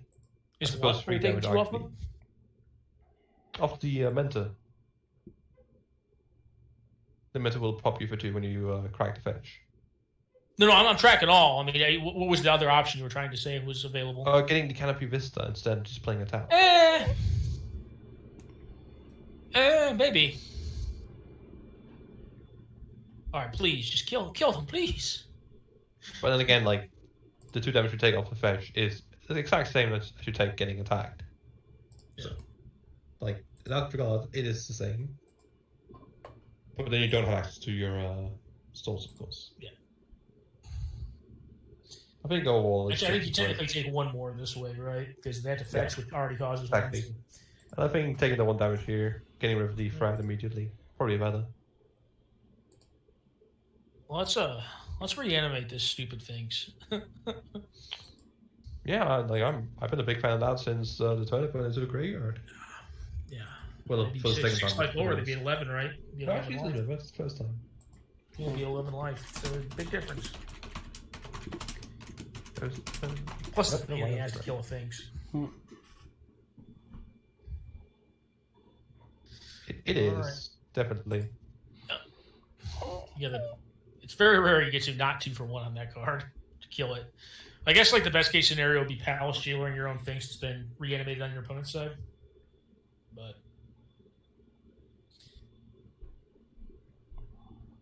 so they just dipped down to 12, right? Like imagine like how much like pressure you would gotten here from like having a free power creature twice now. Yeah, that'd be six life less. It'd be at 6 life. So I mean, exactly, and like that. Three essentially. With the, 3 with a skewer, and like suddenly you're in like top really putting pressure on your opponent's territory here, right? Yeah. You're in top deck mode where you should any burn spell and probably win. Whereas here 12 with like effectively 6 more life from Single Man, like there's definitely still a way to come back in this game. This game isn't lost at any point really. Yeah, because Wool Elves, most likely I presume cast Eldritch Evolution. Maybe the Soul Hunter if you really want that mana base. But... No, you'd be next level text if it's on Dryad Arbor. I'm trying to think if there's any deck that does want to play Dryad Arbor anymore. I don't think so.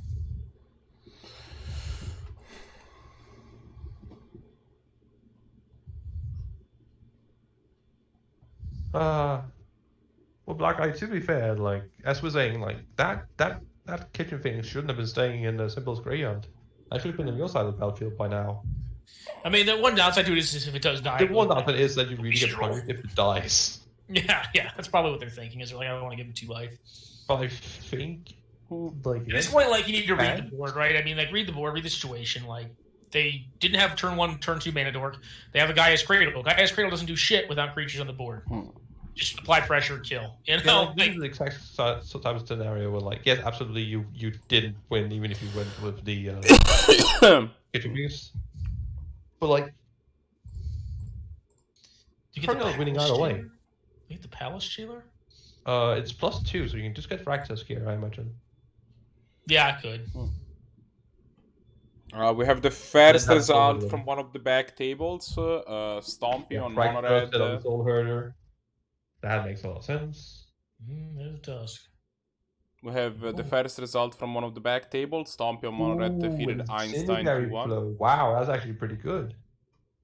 It's honestly kind of awkward because, like, I wouldn't mind reanimating. You can't reanimate it. Yeah. But if you reanimate, if you want to be reanimating it, then suddenly you can't get the. Then they get a free for a token. In which case, it's awkward nonetheless.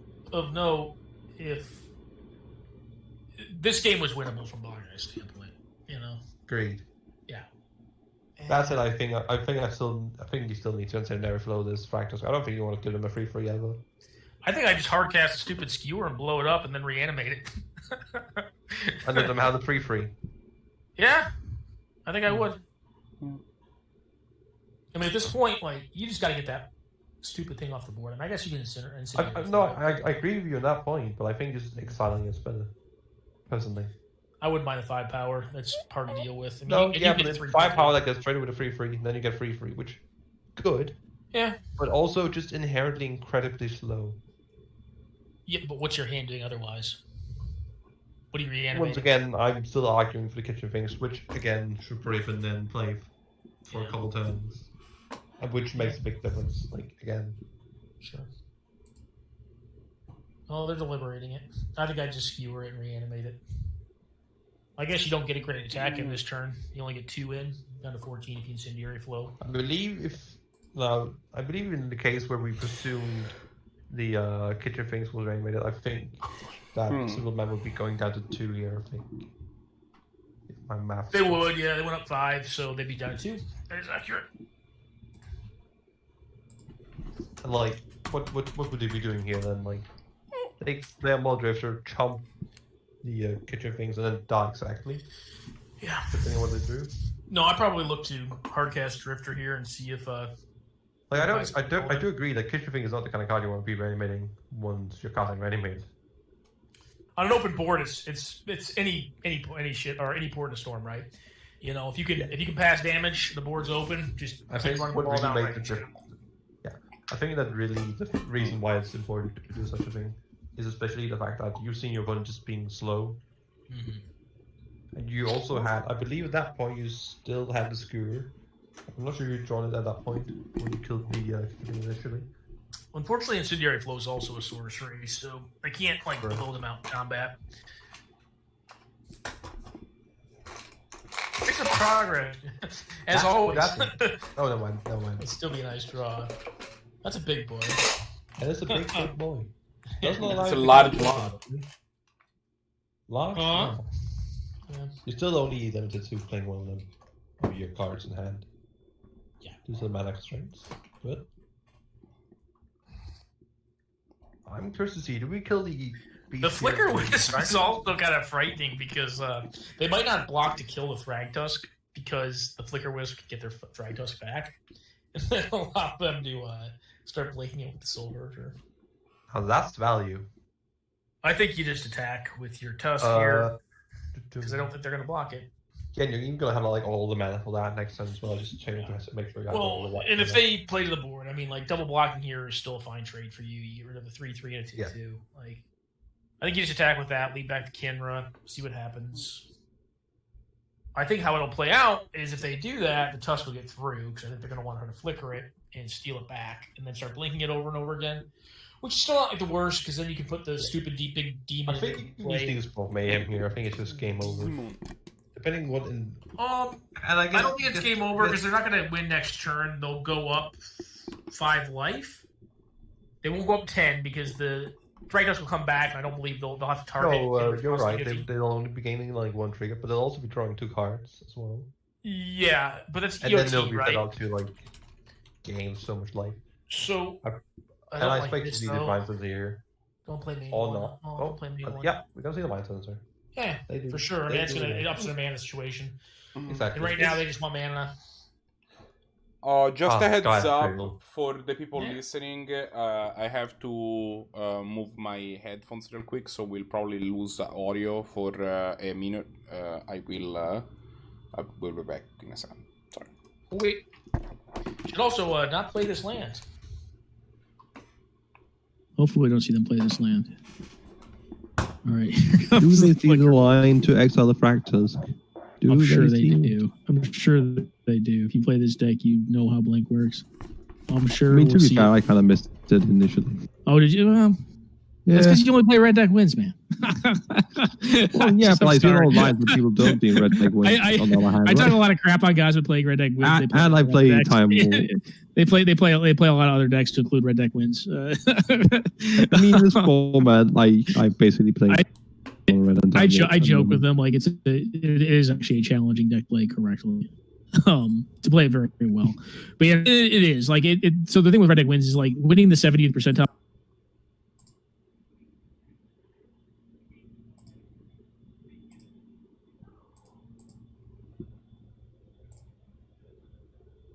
Aggro decks so much. Yeah. It's an aggressive deck, or actually more like proactive decks.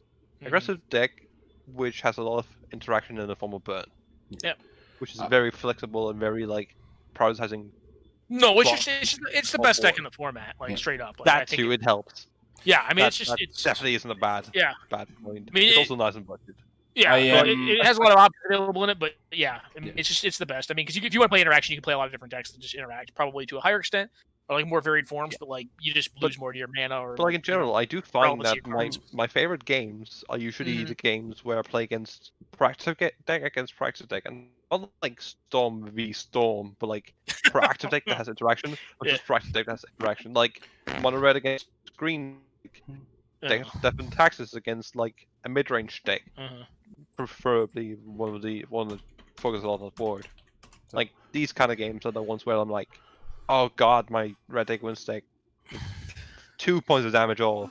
Yeah. Or I just got there because I made this thing there. We have the send help call has been sent up on the Microsoft Notepad.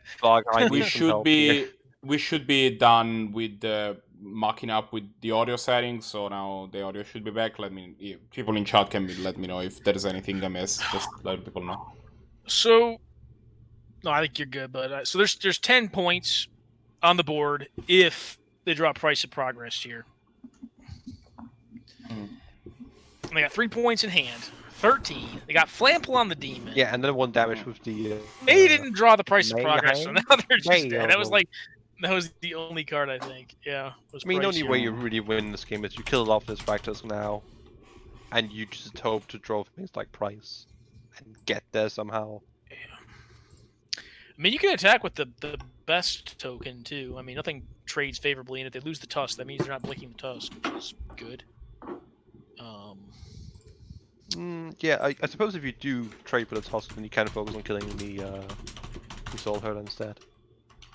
Yeah. Or even keeping the burn spell. Oh, it exiles, so it makes it a 3/3. God, no. Please. Please.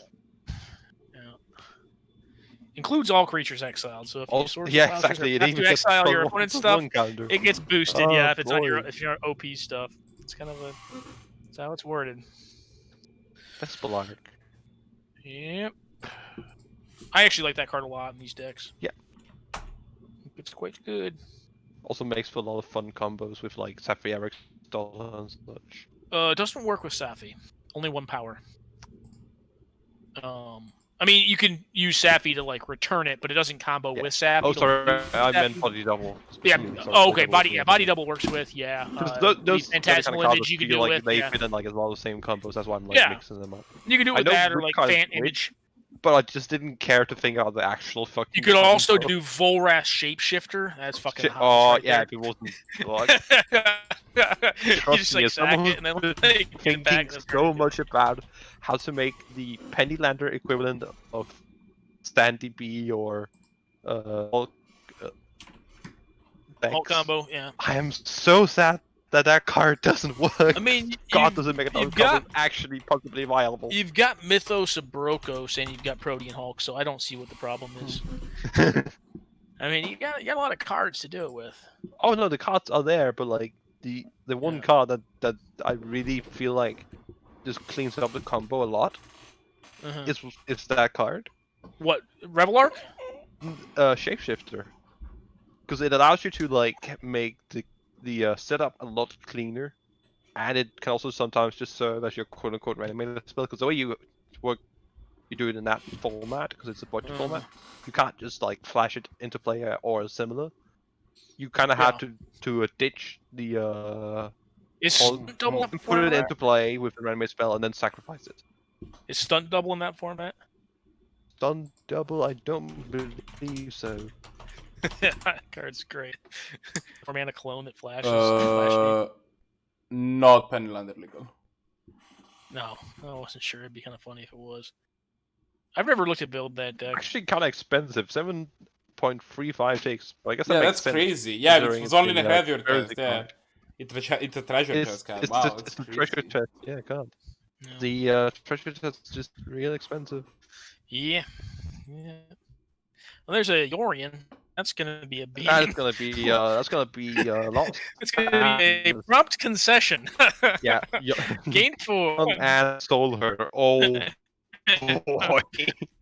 Yeah.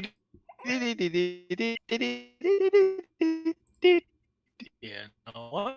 Blahguy was a Blahguy. I mean, So, match. The next is it. I think we can just look at too gruesome. it's gonna happen, and I would just pack it in as soon as Yorion hit the stack. Like, good game. GG. I personally would just let Symbol Man just enjoy it and just F6 every turn. Just well, it's only gonna let be him one more enjoy turn. this.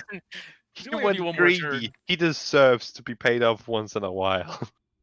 Yeah, being fair here, like, I mean, I think there were enough clues in this game to like know that the keep on your on the opposing side had been greedy, and that given the amount of time you give them, you know, allowed that greed to kind of come to fruition, right?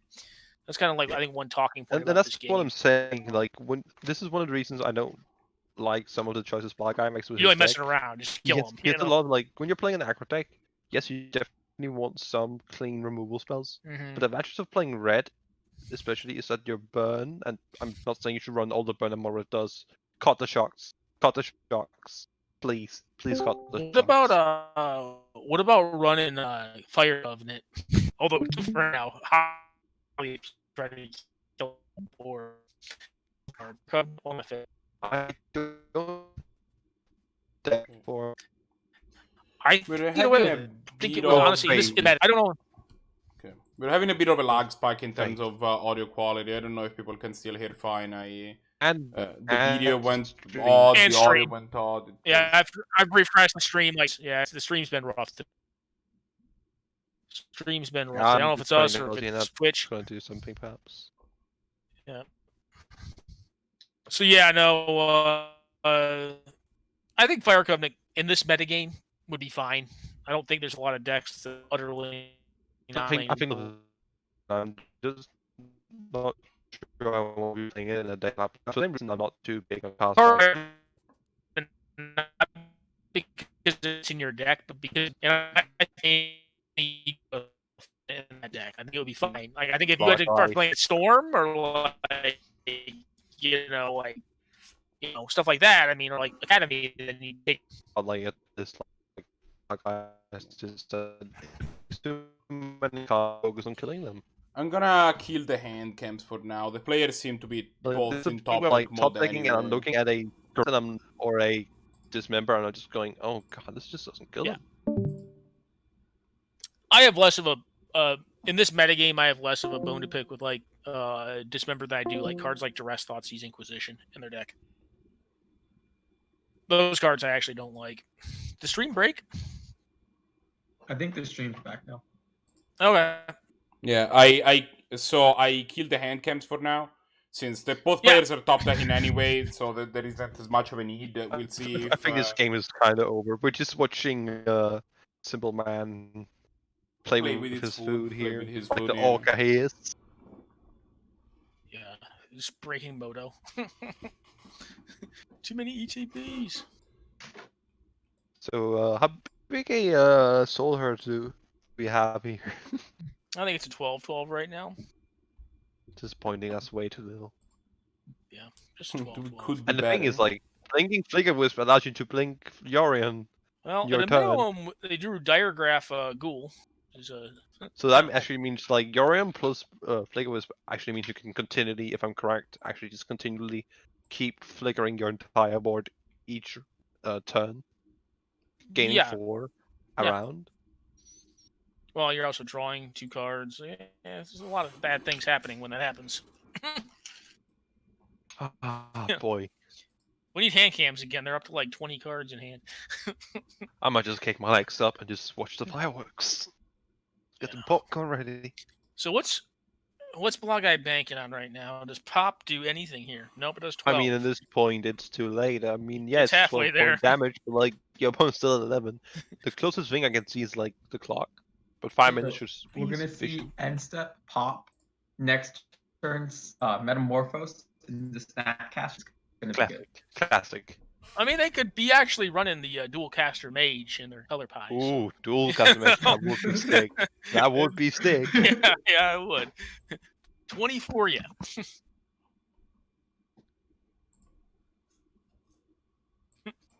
I mean, if you're playing dual, that's a card you should never play. Like, I haven't found a home for dual caster mage. If someone does, good on them.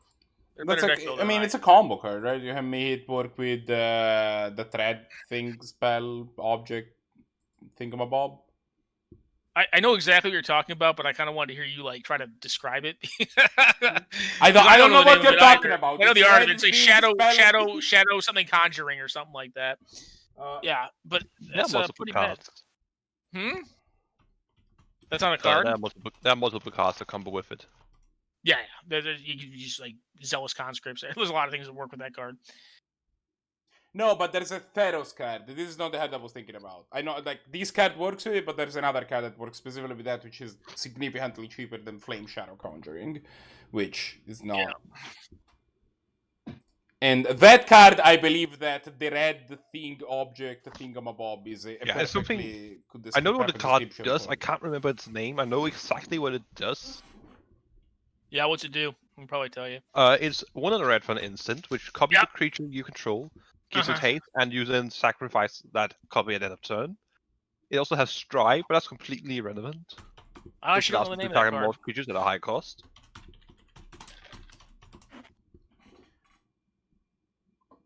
Twin Flame! There you go! Got there! Twin Flame. Yes, there's even another card from a Laura block that does the same thing, but costs 1 more and doesn't have Strive. Yeah. Yeah. Strive is an integral part of how this card operates, 100% for sure. Should put that in a Greater Gargadon deck. Alright, so Simple Man's won the game. The match as well. Yeah, we finally got there. It took... I believe it is. Let me just check. The other card that comes with it is Heat Shimmer. Heat Shimmer also copies the creature and goes infinite. And that was the last match. That's correct. Alrighty. So waiting for the players to put the result in. Actually, why am I even waiting? I'll just put it in myself. Symbolman 2, Blahguy 0, save results. While we wait for the next round, it's round 2, so that means I get to talk at you for like 5 minutes. I just wanted to remind everybody, if you are watching this and you're like, hey, I want in. I also want to play to jam some powerful Magic and join the event next week. Your best bet is joining the Discord. Gosmitor just put the link in chat. The Discord is full of great people that can help you get things going, and also Gosmit. On top of being a good hub for running these events, for the announcements for this event, for example, all go up from there. You should find people to play Highlander with in whichever other form you're interested in playing. You want to play on webcam? That's the thing that we do. You want to play just random matches even on NTGO because you're not there on Saturdays. The !10p command will also get you to our website that has all the information about the events, including there is a page that continuously has the sign up page for the next upcoming event. Speaking of which, !next event will get you to the sign up for next event, which is going to be done next Sunday at 1 p.m. Eastern, which is 10 a.m. Pacific time, or I believe 7 it's 5 UTC. It's 6 p.m. Central 7 p.m. Central European. Okay. I believe it depends on if you're using UTC, like depending on like everything, but I believe it's currently 17 UTC, i.e. 5 p.m. Yeah. Zannty, what does the !refuse mean? Nothing. Is that a description of the dumpster fire of a beating we saw you take in round 1? It's funny. You mentioned the Discord, and like I was thinking about this thing that happened recently. Like people come to this format for all kinds of different reasons. Like I think Marco was mentioning powerful Magic. Like there's people who come to Canadian Highlander for like different reasons, right? Like just for wacky Magic, like some crazy shit. And like, so like honestly, the pull of the format's really you can play Magic however the hell you want. Now you may not win as much if you're not playing the most powerful Magic and you're playing the wacky Magic, but you can play it in a lot of ways. I had one recently, and this is like a Loman Interprets like session, right? And this person asked like, how do I make the greediest mana base possible without like really a description of what the deck was? And like I don't know why, but like the question just utterly baffled me. Like they wanted to play like the depletion lands in like a regular Grixis mid-range deck, which I was like, but wait, like, you only play greedy mana bases if you're trying to do greedy things. But like it's still it's like that's what they want to do. I'm like, that's great, like whatever. I don't get it. You do what you do, Teferi's Isle or whatever it is, Teferi's Isle, phasing lands. The thing is, I've had people, especially if you have people who primarily play Commander. I've had like a friend who tried out Canadian Highlander. He proxied some cards and paper, and we tried. Yeah. You can really feel that he was used to, like, even though he made a like different Texas style deck, you could really feel that he was used to mostly playing a bit of Arena, but also like just a lot of Commander. And I also seen other people who like Commander. I've seen technically in Gladiator, but a lot of things go there. Playing cards like what's that Violent Champion that makes tokens whenever treasure tokens whenever people draw? It's Smothering Tithe. Smothering Tithe, thank you kindly. Very popular card in Commander, as far as I understand. I don't really play the format that much. Yeah. But well, that's a card that like I could easily see, but like I guess my point is like not that there's like cards in Commander that like are powerful in Commander because of the nature of that format, right? Like you're playing against 4 people, but like the concept of like just wanting to generate the greediest mana base possible for no other reason than just having a greedy mana base, which like I thought was amazing. I'm like, I don't understand this. You know that's a bad goal, right? I'm like your mana's not going to work for like casting Glorybringers and stuff. I think the greediest mana base I can see an argument for is 5 mana Mace's End. I'm not saying it's a good argument, but or maybe like 5 color Mace's End in the same deck that's also playing Battle of Wits. Sure. Yes, perfect. Boom. I mean, I've legitimately go, killed that's a people with greedy mana Maze's bait. End. I've legitimately killed folks with Maze's End in like a 5-color mid-range deck in Pennylander. Like, Yeah. Also Battle of and it's doable. Like, I killed them with Maze's End. I just sat there and Okay. cast. I might have to actually look into Pennylander to play that stupid the stupid Maze's End deck. That sounds sweet. Mace's End is an actual card in that format, and it's beautiful. Yeah. No, I killed someone with it. I mean, it was just a 5-color, I sadly basically have green not X mid-range played deck. with it. I need to do that because Yeah. it's my favorite win con. Yeah. I mean, it was kind of like an alt-win card, but it was like I had a bunch of lands that didn't do anything other than tap for green. That But format allows you to do some things. Like I mentioned earlier, you can do actual hot combo if you want to do that. I don't think anyone's actually brewed a deck besides me just thinking up combo lines. But I'm more than happy to tell anyone what lines I found that work. Sure, yeah. Before And I believe recently. Yeah. Oh. Sorry. Before we go into next round, I also wanted to remind people that if you have your Prime Gaming sub and you haven't thrown it to anybody, 100% subscribe to somebody with it. And if that's us, that would be awesome. We would really appreciate that. Having some subs really helps the ball to be kept rolling. I said that in a weird way. That was a weird way to say that. But yeah, it just helps. System just has a hard time. Yo, hey folks, if you're out there, you're listening, the 80 of you that are listening right now, get your goddamn wallets out. Quit being cheap. Come on, baby. This is Twitch. You know, you got to spend some money. Yeah. You got Prime Entertainment right here. To be fair, it's not even your money necessarily, right? Like it could be literally Jeff Bezos' money. He does not need. And the believe money. me, He's probably I'm just here incentivizing like you. $several hundred billion. He can spare one or two somewhere. Yeah, despite it's his, fine. He can spend one. He can give us $1 or $2 billion. We would take it. Absolutely, we could do some powerful things with that. Yeah. Like buy like at least one Black Lotus, maybe. With that said, before let's head over into the next round, shall we? I'm clicking the pairings button right now, right this very moment, and my mouse is being a jerk. There you have it, perfect. I now have. And then you can just go ratting him out. Zannty, that's not public information. Oh wait. Spoiler. Yeah, Lucas Moon. See, here's the thing, man. Like, I don't fuck around with words. I just tell you what I think. You know, I'm not getting paid by Marco either. Marco, are you paying me? I mean, if you are, fucking let me know. I'll fucking, you know, I'll come over to the show. I'll turn the cam on. You know, like, look, you know, I'm a cheap man. I'm not paying you yet. It's gonna happen eventually. If people start subscribing like crazy, I get to pay everybody. It's great. But yeah, they have to put pants on and turn my camera on. $0 to be paid. You know, I've only had pants on for like 3 of these things, and one of them I was playing in because it's too itchy. You know? So, like, you know, if you started paying me, I'd turn the camera on. You know.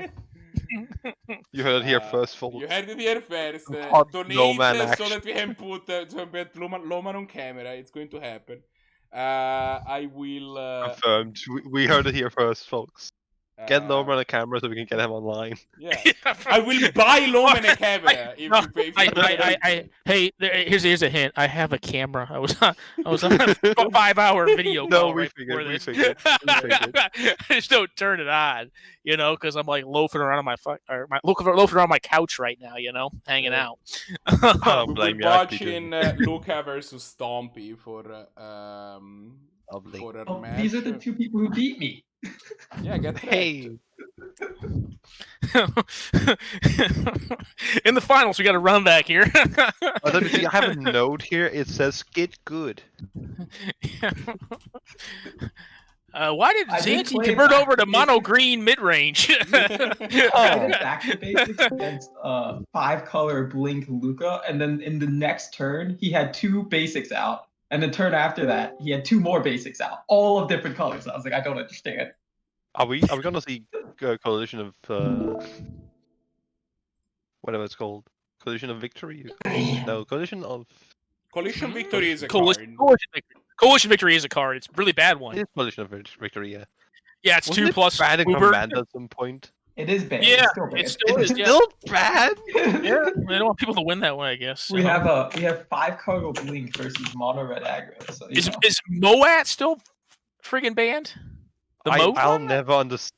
I'll absolutely never Or is it dual? understand I Commander. don't think Here's Moat the is thing. banned. It wasn't like dual, I think, or something. Like I don't keep track of a lot of it. I just Like, check if I play it. Are you talking about Moat, the 4-mana white enchantment?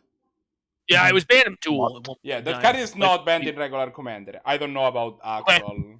In dual, it is. Yeah, there's coalition. It was three in Uber. I thought it was 2 in Uber. God, that card's bad though. Mhm. Like here's the thing, though, right? I mean, like with Commander, like I don't think about it that hard. Honestly, like when it comes to rule sets, unless the format's just busted, right? Like you just have like one tier 0.5 deck, it's just demolishing everything, and like that. Then you need to, make restrictions, in my opinion. But like, if the format's playable and pretty fun, like who cares if a donkey card like Coalition Victory's banned? Are you really gonna play it anyways? Like I'm not. I don't care that much. Like I'm not trying to win that way. Well, it's definitely a good argument for why. Yeah. God was like that. Like one of the few decks I actually considered playing Commander for was playing some degenerate Paradox Academy combo decks. Yeah. You can Which just play also got happily ever now. after. Academy banned. Just Yeah. play happily ever after now. That took me. That took me from maybe I'll find one Commander deck I'll play with like Paradox Engine somewhere to I'm not So- playing Commander ever again. So Yeah, I the very only rarely play reason I ever played Commander was to play with my good friend I went to school with, who only played Commander, and that was it. Exactly. So in terms of this game, we're actually kind of seeing Lucas' deck do what it should be doing, which is put hexproof mana generating things on the board and hopefully cast value oriented creatures because they are apparently playing pod. Likewise, might we're also seeing Stompy do what they're he's playing- supposed to be doing, which is putting Circo in play. Yeah. And mountains. Actually, Luca may be on one of my builds of pod because I look at the hand, and I remember I played them like maybe a half month Do you ago. play basic waste in your pod deck? No. mean, But one my of deck the- has a ton of basics in it. Fun fact. don't one need of a the lot of- first, I believe the Mhm. first deck that Luca actually made, and he's actually been making a lot of different lists, Yeah. including Was some like pod, wasn't Yeah. it? Walkpod lists is the and stuff. first Yes, it deck was he a has pod played list. at the endpoint for sure, though. I remember those days. Okay, yeah, it was a bug pod. Yeah, with his budget Walkpod, I believe he's even got the full banner base now. I imagine Yeah.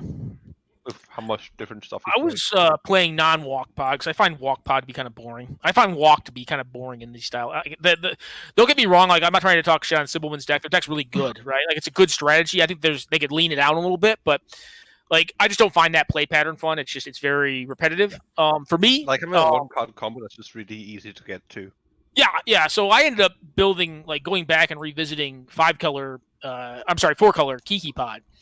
And, like, I played Lucas with it at one point, and I think I got him in 2 games. Ooh, kitchen things. And when you were mentioning the basic land count in the deck, it's very high. Because a lot of the converted mana costs in the deck only have 1 colored resource in them, generally, as much as you can.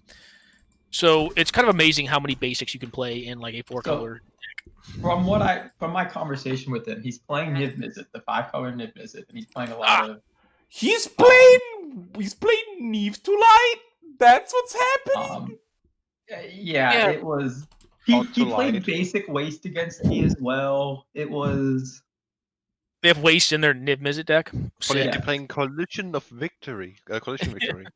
Are they okay? Now I'm going to check this out. I'm gonna dive into Lucas this is list. not a player who let's put it this way: like Lucas likes having some fun what they play. Oh, You know? he makes some lists out there usually. Yeah, but normally they have like 1 to 2 really sick ideas, Oh, and absolutely. then like his magic and like deck is after really I get good, past that, actually. like then like the support tends to kind of like it's very greedy generally.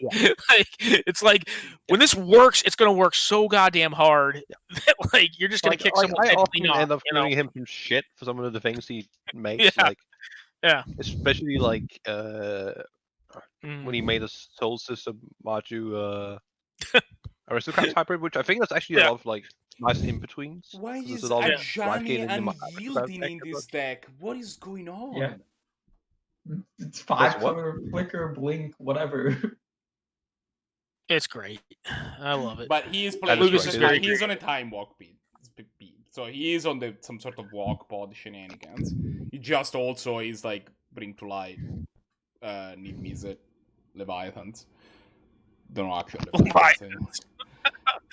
I will say I never saw Time Walk in either of the games I played. It's in the list. I can guarantee. Siege Rhino killed me one game with a Panharmonicon out. And into the battlefield 3 times. Yeah, there's a Panharmonicon. Hey, so like we were talking about commander cards in the Oh Discord. god.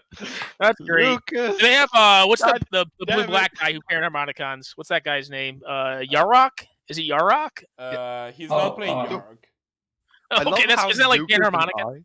Yeah, it's a I Panharmonicon. love how Lucas and I just the two Danes that you really see around here just represent the two aspects of Canadian Highlander. Lucas is, I'll make this weird, like cool, greedy deck, and I'm like, haha, first spell go face, kill. Yeah, no, I've Let been called me- greedy by folks, but like I don't compete with some people in the format. Like at He- certain He is also playing Sahili Rai Felidar Guardian combo, among other things. I play that That one I four color pod. I like Yeah. it. It's fine. He's not playing Yeah. Kiki, which I don't know. I Maybe think he the should be modern playing player has Kiki. just lost Yeah, this he's game. always been on the Geek list, I believe, actually, which I've never really understood. Actually, He's doing was pretty he well always- here. They're doing very well. I I don't mean, think like he was always on it. Actually, no, that's incorrect. I mean, the blink Luka core of got, this deck is very good against mono red, right? Like that's Yeah. what we were talking about earlier. Whereas, like, you kind of like after you have gotten your fifth enter the battlefield absolutely, effect like, from this is a- kitchen this is a things, horrible matchup. Yeah. things are not great for the opponent with lightning Oh, you bolts. can get This the ephemerate kitchen again? entered the battlefield 4 times. It blanked 2 removal spells. Like It at a beat the certain creature. point. This Ewit is getting back Ephemerate to just cast it again. I think I would. Yeah, I think I just get ephemerate over the land, even though you wouldn't mind making the land drop either. But they can just they're cast playing out. Vanith And, like, here. if you get to on tap next turn, you cannot even like start. Actually, no, you can't do that quite the same turn. But you can almost don't- bring to like get Spellseeker at some point, get Time Walk, and be set up. I mean, if you hit any red or black source, you can just find Niv Mizzet. Well, Phoenix is pretty good. You know what blocks Phoenix though? Niv Mizzet. Yeah. He's just like, I'm done. just backs it. No, I'm good. We're done here. Fuck good, bud. Fuck good. he 23 life, knows fuck the pod is on board. I He knows cannot he's dead. wait because the other player that's at 6 points right now is Symbolman. Mhm. So if Symbolman wins wins the other match and Luca wins this one, we have 5 color Niv to Light Blink versus Bant Blink. I got bad news for Luca. I'm pretty sure Simpleman's more linear game plan is probably going to see them through to victory in that matchup. But hate to say it. shenanigans. You know, like Zannty was saying, like I didn't even know they had Time Walk in their deck. Well, it's pretty hard to fail to notice that Simpleman does because they get it every time. Right? I mean, they're set up to do it. They're just like, there's yeah, the yeah. Time Walk. Speaking of Time Walk. Corpse Yeah, Knight came down multiple times against me. I mean, I've talked in Card depth is really about good with like, the Paramonicon. Mhm. I've talked multiple times, and this is just my tendency because I play like that. Yeah. I've talked about like I feel like Simple Man's list is greedy, more greedy than it needs to be. Yeah, Even yeah. for, But, like, I this think deck. Luca took the greed and Lucas like, you know, just like hyper going game. like, no, it's not greedy enough. It's like the tesseract of greed. You know, it's you know, it's 4 and 5 dimensional greed. You know, like I've been considered greedy. Actually, I Layers and believe like when I layers was of playing that greed. 2E Black deck in finals, they were like, "This is so greedy," and I'm like, "No, it's honestly, it's like just a straightforward plan. Like, you know, it either works or it doesn't. You know, like, it kind of plays itself. You know, I just throw these idiots at people until they die or I die." All right, I do like this mono red hand quite a bit. I think it's a good hand, very good hand actually. I'd rather Definitely breed. solid. It's not incredible. It's not incredible. You really want to drop, I think, here, depending on like instead of like. I maybe the bank on first that having a binding mana on the dork though. I'm just always thinking like you got a mana dork, play your goose, your No, elf. I agree that it's definitely good. I just think trade It also like, one of the- deals with one the of the rules for, like, birthing pod. Birthing pod is It's also true, not bad Good, with it. true. Yeah. The one artifact they probably play. Well, Besides I wanna see land, Panharmonicon. definitely did not want to see land. I mean, like realistically, Luca's not doing all that much here. No, he doesn't I do mean, when you anything. have Boomer Courier, lands aren't that bad. Yeah. I mean, at this point, I might be considering if my OP does nothing this turn, just throwing the Burst Lightning at face for 2, which is very low value. 100%. With the Boomer Courier, yeah, absolutely. Yeah, because you want to get this stupid Minotaur down next turn, and then be looking to draw 4 cards off the Bomat with a Braid up on turn 4. Yeah. Yeah. And like the fact that the Crasher even goes nice blocker, haha, means you get even more value off your Courier. Which, I mean, who doesn't love that? Yeah. Well. Like, unless say, you can oh, throw no. some like 2-drop here or like some really, really powerful 3-drop, it's not looking great. Ephemerate. Ephemerate's pretty great, though. Not in this spot. You get the Finks down first. You know. Oh yeah, absolutely. You get down On the the screen, Misty Marco. here. You get like a green-white source, most Ghostway. likely. Ghostway. Maybe a blue-white Face in this source. deck. Why is Actually, Ghostway probably in this blue-white. deck? I mean, honestly, like here, like if you can chain the Finks into the Siege Rhinoceros, not that you tend to do that with a Snow Basic Mountain very easily for the Rhinoceros, but Siege Rhino, blink Siege Rhino, get Siege Rhino, Siege Rhino, Siege Rhino, Siege Rhino. yeah, actually hard to cast with mana. Yeah, Ah, this more basic lands, mountain just what Stumpy is needed. not the best at casting Siege Rhino, but no, that's just, yeah. Yeah, my Siege Rhino, opponent Ephemerate, Luca cast copy Siege it. Rider on me on 4 All the basics Siege Rhino all the time. after back to basics out. One of which was a basic mountain. I think we get Tundra here, or some such. one of which was a basic waste. No, scrub it up, so yeah, you probably do get Tundra. Yeah, I mean, Tundra gives you access to all your colors, and now you get to slam these kitchen Finkles. And then Now we have the rainbow. Woo! I think what you're gonna end up seeing here is just an Abrade into a Burst Lightning. Just do it main. What do they hit here? Ice Side? Yeah, I would just cast my whole goddamn hand and probably actually Fun not even. fact, Collision Victory has actually been accidentally nerfed now that I felt about it. Because of the existence of waste. no, that So what's going? I guess you could just. The fact use that they printed waste means that Collision Victory is actually worse. You now need 6 lands. no, you don't. It specifically says 5, right? How's it written? Nope. A land of each basic land type. And a creature Waste of is not a each basic land type. No. Waste is not a basic land type. Wait, it's The Waste has no type. The that only makes it basic almost land types are still plains, island, swamp, mountain. oh, Forest. thank God. I didn't actually realize Wait, it did. Marco, here's a question because I actually did not know that. I thought it was a basic land. So if I cast Price of Progress and my it is opponent has 4 wastes out, how much damage It is does a it take? basic land. It It's just doesn't have 0 a because type. it's still a basic land. It It's has not a the basic basic Oh, super okay, so type, you're but saying it it does does not not have a have a type. basic land type. I understand. Yeah. So you're saying it doesn't have an actual type, but it is a Yeah, basic Right. land. like Got it. if you look It at has the type no like type. my planes, it is Great. basic land dash planes. I got it. Yeah, I'm on it. I got it. Yeah, I understand it.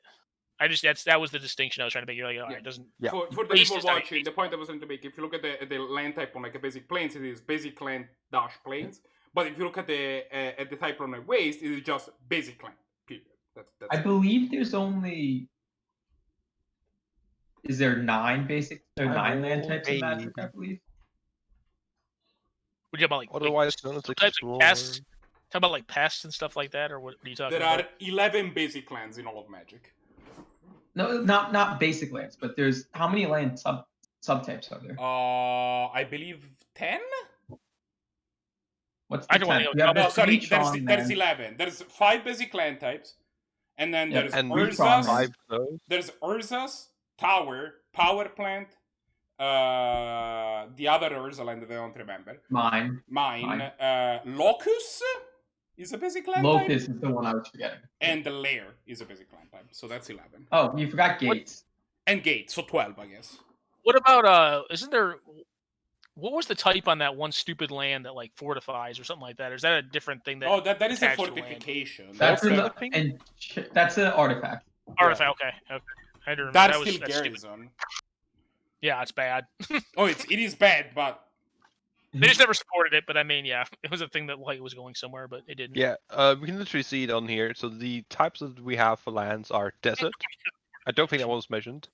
Forest, No, it's gate, not, yeah. island, lair, locust, mine, mountain, plains, power plant, swamp, tower, and the most logical type ever, Ursas.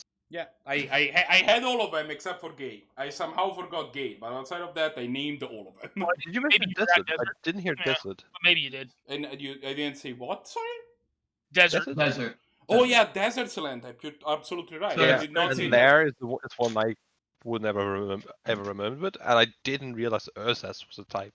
Yeah.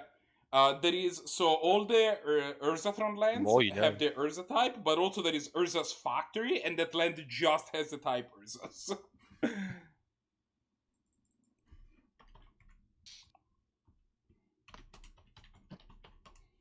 All right. Here, Go for there the- you go. Here is this land in its all of its glory with the type Urzas. Jesus. So dumb. Oh, there's Alright. there's also the What's Eldrazi the type? subtext Its lands, own right? strip. Oh yes. The what? Are you ready to see mono red Isn't, draw all the cards? I wonder why they didn't Using- play their land first.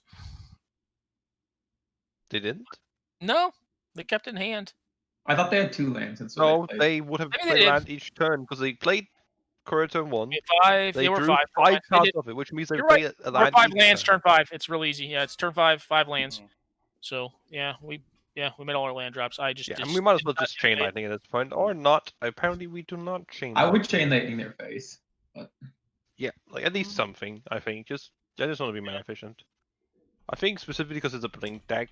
I think this is an argument. I don't blink want to hit thing. this kitchen things and give them extra hits off it because I'm not gonna kill it. I think They're gonna be against able like to go something like an for it. Abzan mid-range deck, I would probably just hit the things. But like, yeah, because you know your opponent's like playing ephemerates and shit.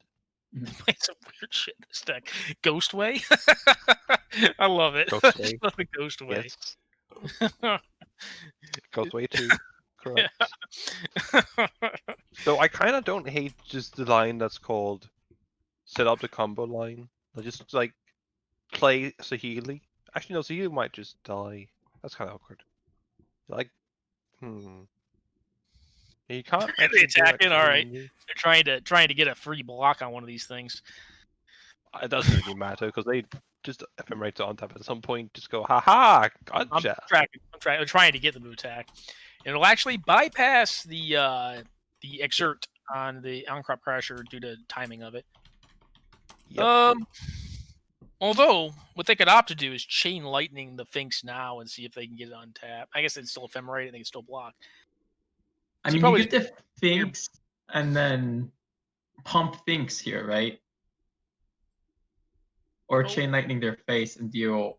Yeah, I'd probably just chain lightning their face, just play a bunch of idiots, attack. Yep.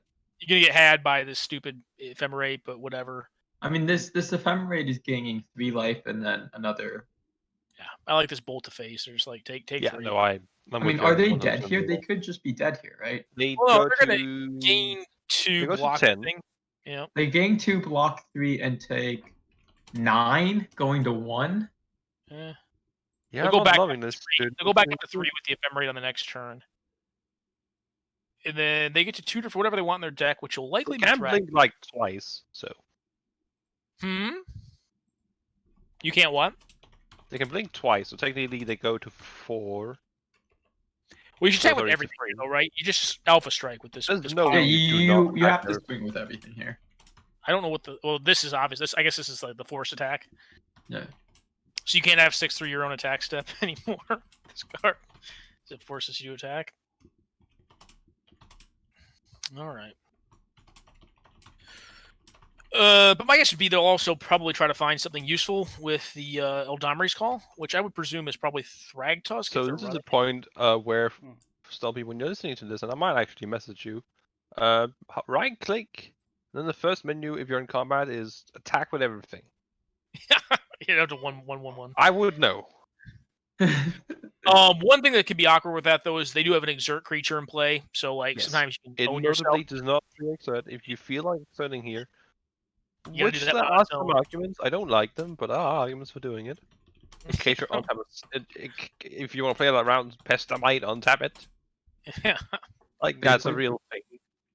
That's not that isn't a joke. That The is real. Seabrax Arc, yeah. Yep.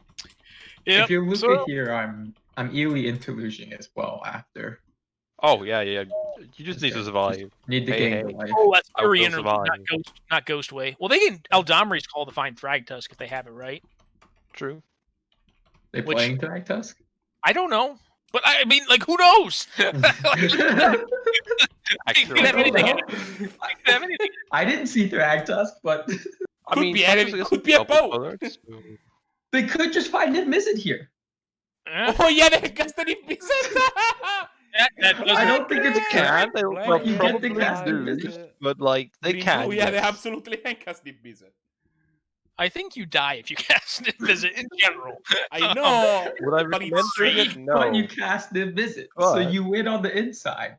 Oh. Yeah. I Oh, think they're they're gonna just find thinking Paladar like they Guardian? can get the Bailite Guardian to combo here, but I'm gonna press that bubble and Can tell them they can't. they? Can you cast both? You can't cast. No, You're it's you're one land short of casting both, right? Well, you can top deck. Maybe you top deck land though, right? I believe 2 land short. I believe No, Bailite because Guardian- Paladar Guardian can Like blink Paladar land. Guardian can untap a land. Yeah. Yeah, fair I enough. know. But think it it's can just also one just land. blink these stupid kitchen things for Kitchen the 78 things. Oh yeah, times. that's absolutely what they're doing. Like, 100%. Yeah, but I think they're, No, they're but still... I think they are just dead now, right? So they go to 7. yeah, Can't they're cast dead. anything. They're taking Yeah, 6 because with the air and Phoenix just kills them, Yep. right? Phoenix They're dead. Phoenix is dealing 6 damage by itself plus incendiary flow to their face. Phoenix is dead. No, you can't do You both. can't, It's too Sahili, right? expensive. Actually, this Oh. doesn't work against Sahili. It's gonna be hilarious if it worked against You Sahili. probably just harsh mentor flow the things. You don't Pump harsh mentor here. You Phoenix. pump the Phoenix. Yeah, spells. you pump and attack. Yeah. That's this, it. this is Or attack incorrect. then pump. That also acceptable. Well, pump is insufficient. I mean, yes, they die to the other creatures, of course. Pump puts them to 1, and they're being attacked by many bodies, But- more than It just so happens that you do the exact same amount of damage killing the kitchen things, and hey, if they have some way out of this, might as well. Yeah, actually, you know what? Just keeping mine out for the burn spell, might as well. You get to play an Eidolon. No, you After your don't, because opponent's your dead. opponent's dead. I suppose if you didn't activate your Phoenix, you got the you chance should to have do played the the Aggro opponent's- pre-combat to fulfill your quest to cast red spells. I think. That's, How would you he do didn't that, have though? it pre-combat. He drew it off of Angrath fan pager. Oh, I see. Okay. Good luck doing that, So Marco. You cheat.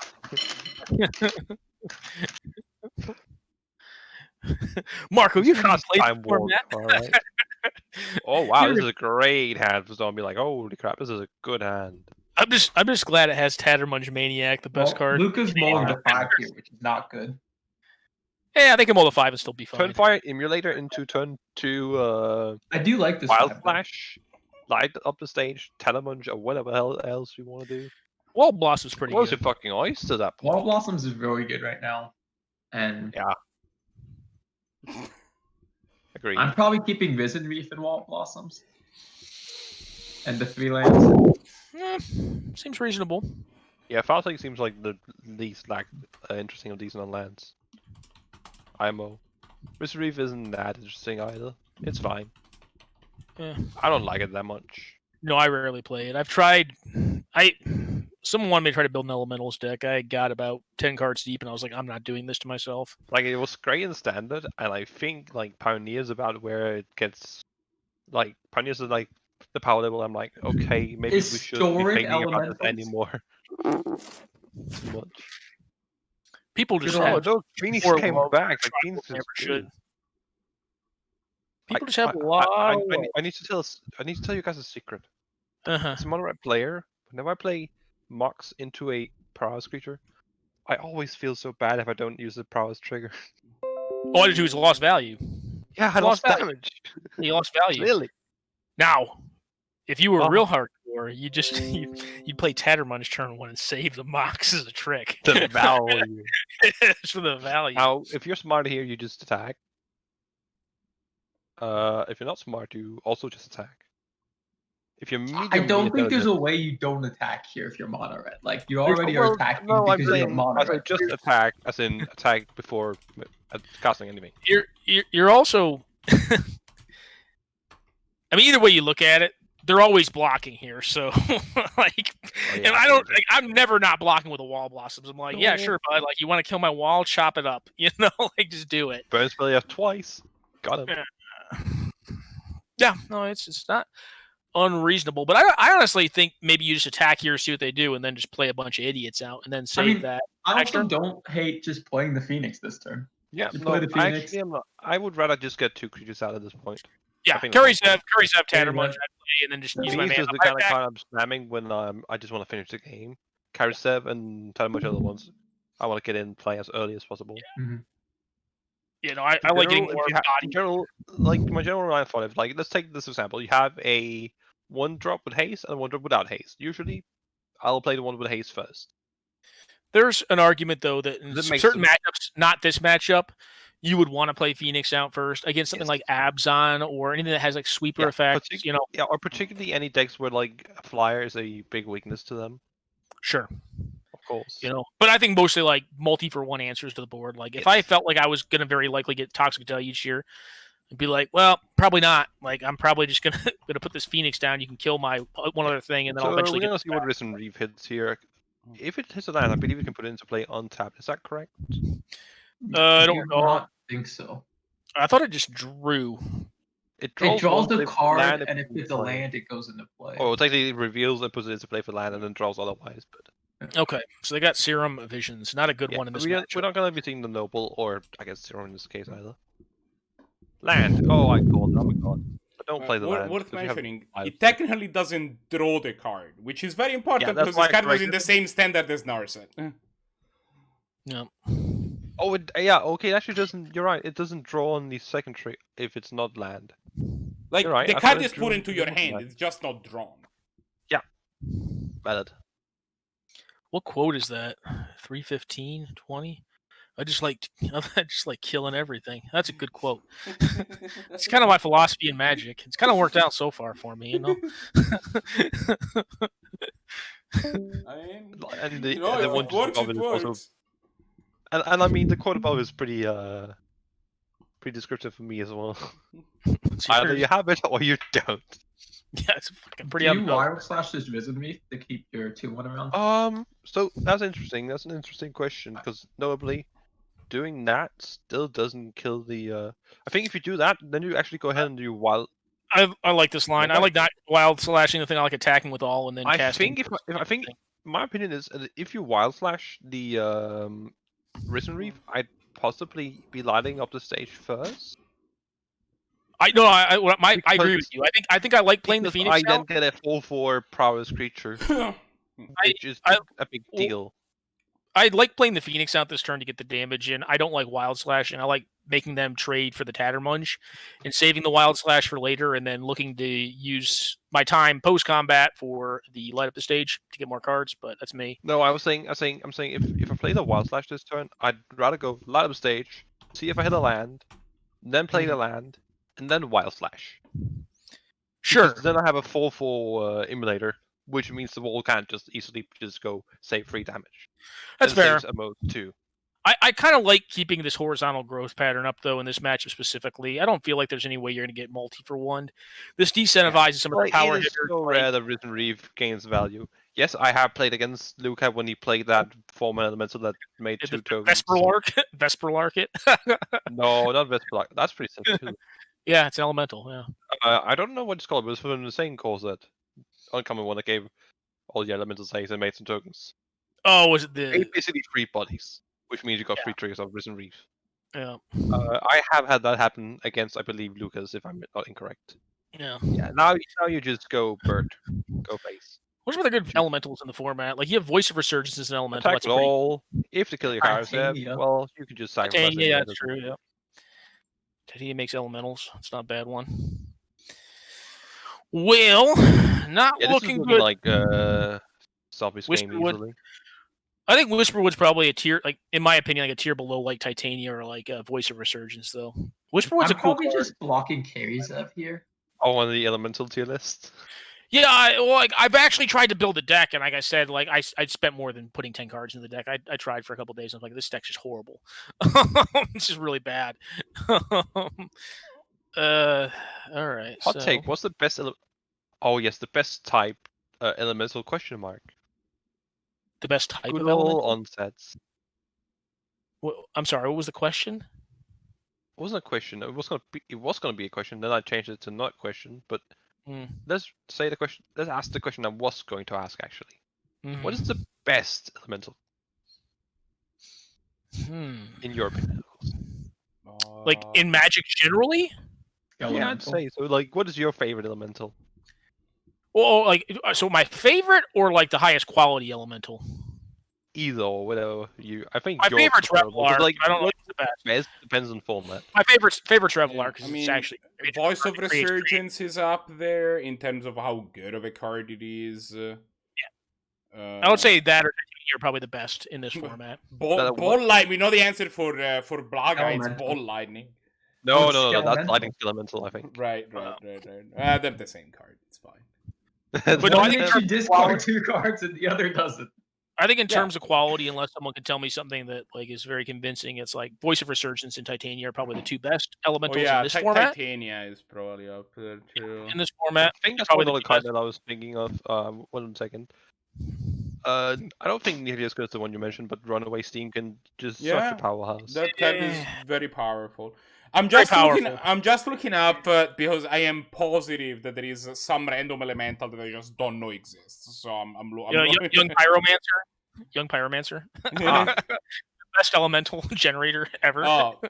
There's also the classic. Our market research shows that players like really long card names, so we make this card to have the longest card name ever. Elemental. Just call it OMRFTP LR LCNSW MTC MT. Fuck. Oh, we got Natris. We have an advisor. I do love the had Creator Elemental because in the art it looks like somebody ordered that's more value. Venti cappuccino made of lava. No, my favorite's definitely Revelark. I actually really like Vesperlark too. I was glad to see it. I think I like Vesperlark more than Revelark, TBH. If I have to choose. I think Revelark is more of a build around. I guess they're both build arounds, but like Revelark has. Yeah, Revelark is more like powerful. Revelark's better when it's better. Vesperlark's better when it's worse. I don't know. A 4/3 for 5. Well, there are some combos that work with Vesperlark that doesn't work the other way around. Yeah. It's still a big thing. I mean, it's just like I've beaten people to death. Zealot is an elemental, which is like it's a head that sees a lot of playing. For example, Legacy Dredge, that sort of thing to just get all your idiots back and also attack with them. Also for people who remember the classic Dredge card, Flamekin Zealot. Yeah, I literally just said that. Yeah. I didn't hear what you said. Yeah, no, I said Flamekin Zealot. That was Colgan for a while. I mean, Flicker Wisp is an elemental. That's also one that we should probably true mention. Yeah, it's very isolated to a couple decks, in my opinion. It's true. But it's an overall solid card. Yeah, we do see some just take home the bacon here. Yeah. Burn just had it was just in ahead of the game, just most of the way. Really. So my assumption is we're probably going to see Bant Time Walk combo versus Red Deck wins in the finals. Well, I don't remember who the Simmelman was playing against. It looks like Simmelman was against Brahms. Brahms on medium red. I think Brahms might have gotten it actually. Yeah, I think Brahms. Looking at Discord, Brahms made the statement that he drew mana crypt both games. That usually results in people winning games, for what it's worth. We still have a match going, as far as I can tell. We have Evios versus Einstein. So let's jump into that match. So cannons are an instrument. Revelark is better on the beatdown for sure. Yeah, I oftentimes tend to find that with Vesperlark, you tend to play it, and although it has flying, it's normally just a blocker, or it acts kind of like Academy Rector or Pattern, Academy Rector, or what is it, Arena Rector, where like no one wants to attack into it because you're gonna get back a Spell Seeker and then just like murder their face. It's an interesting board state. Yeah, I'm probably liking Einstein's position, but Evos has 3 more cards in hand versus Einstein's 1. Yeah, but one of the cards they have on the board is a Prime Evil Titan. Yes. Which, will murder you flat. We actually see like 3 people have. There's a Swords of Plowshare as well. It was a good last card from Einstein. I think something interesting we've seen recently is like we've seen a large increase in Oh, mid-range the game's decks over. Yep. Like we've seen Nice. Einstein's moved over to an Abzan mid-range list. Yeah. Devious is now in green white instead of blue, red, and moon. Yeah. Like Eventually, someone's probably think- going to end up looking to go into like an academy list or a storm list again and try Yeah, to I like. feel like The first week we had a Storm- quadrillion academy players. They're If, all if gone. people want to play Academy again, They were I'm there happy. like for a week or two, and then they disappeared and died. Like, come on, play Academy. I'm down. We can have more Academy players. The issue is there's always generally going to be like 1 or 2 red decks around, and Academy I mean, yeah, can do but red. like Einstein did well in the meta that always had. No, and I think Academy okay. can do very well against red. I think generally it comes down to like, did you win the die roll game 1? Because Pretty if you much, did not, and you don't have a high roll hand on the draw, like you're probably I going to do lose to think red. it's- So I go to think game it's 3 and not have tad die bit roll. favored. What's that? I think it's a tad bit favored for the red deck wins in general. Sure, yeah. They're just a bit more consistent. But it's definitely not. It's definitely not like insanely favored in I any think- way. I think if you want to pick a combo deck that like is 50-50 with red deck wins, if you know what you're doing with it and you know how to use the deck, just play Storm. Like it goes 50-50 with red deck wins. It's really a die roll matchup. Like you're gonna turn 4 every time if you know what you're doing. And like red, unless they get down like Eidolon, or maybe Harshbender, really it's Eidolon is like your best card in that matchup. Blood Moon sucks in that matchup. It's not that good. Not that you're even playing it in most of the really aggressive builds, but I mean, I haven't seen most people playing Blood Moon effects. yeah, no, Just- but I mean, like, if you look at just today's use event, low. like today, like Blood Moon wouldn't have been like horrible. I mean, I look at like Lucas' deck and I'm like, oof, give me a Blood Moon, man. And Bailite and Einstein also. Give me 2. I'll take 2 Blood Moon. But I feel like that's once again what I'm saying. Like if you're playing cast like, especially Blood Moon, like Magus is fine, but it has its own like weaknesses. Like especially Blood Moon, I find that if you play 3 mana of a card that just doesn't help you in killing them. I don't know. What I are you think there's doing, my a friend? pretty strong argument to like doing it for certain metagames because, like, Yes, let's say if that is absolutely. your one deck, If you're let's say if you're in a metagame with everyone being like with people playing lands and Academy and Well, such, yeah, absolutely. and red Go does play have some Blood Moon. liabilities, right? Like red should in general, like Lucas's deck is like what we were saying is kind of greedy, like, but in general, like that deck, if it's built like to a more median style game plan, like it's gonna smoke the wheels off red deck wins because it's a mid range deck, right? Like if your mana works and like you have more consistent draws, you'll generally beat up on red deck wins because you'll stabilize by turn 3 or 4 and you'll start casting Obstinate Balos and Thragtusk and shit, or even just Wood Elves. Like Wood Elves is still annoying because like they're up value on it and it probably trades off with your 1-drop or whatever.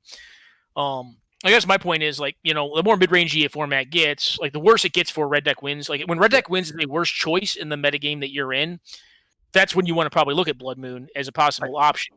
If that's the only deck you have access to play, right? I Like, if you honestly only also have think like at this point, like we mentioned Storm and like Academy decks, but I also think like AB combo decks like Oracle also just really well positioned right now. Yeah, not a lot of folks have played it That's- and done well in the event, man. No. They haven't. We've seen Like they've done literally pretty one poorly, person actually. played at Oracle, and I have played in when the Saturday was a thing. I did play Time Vault, which is it's basically from a practical perspective, it's the same as Oracle because it's an Same decks, AB yeah. blue black X deck.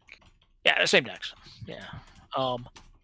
Yeah, I don't know. I guess I think it was it Necro playing? So they were playing my build. Yes, Weren't they? I think believe gave them the Necro deck. played it. They hadn't really played it before.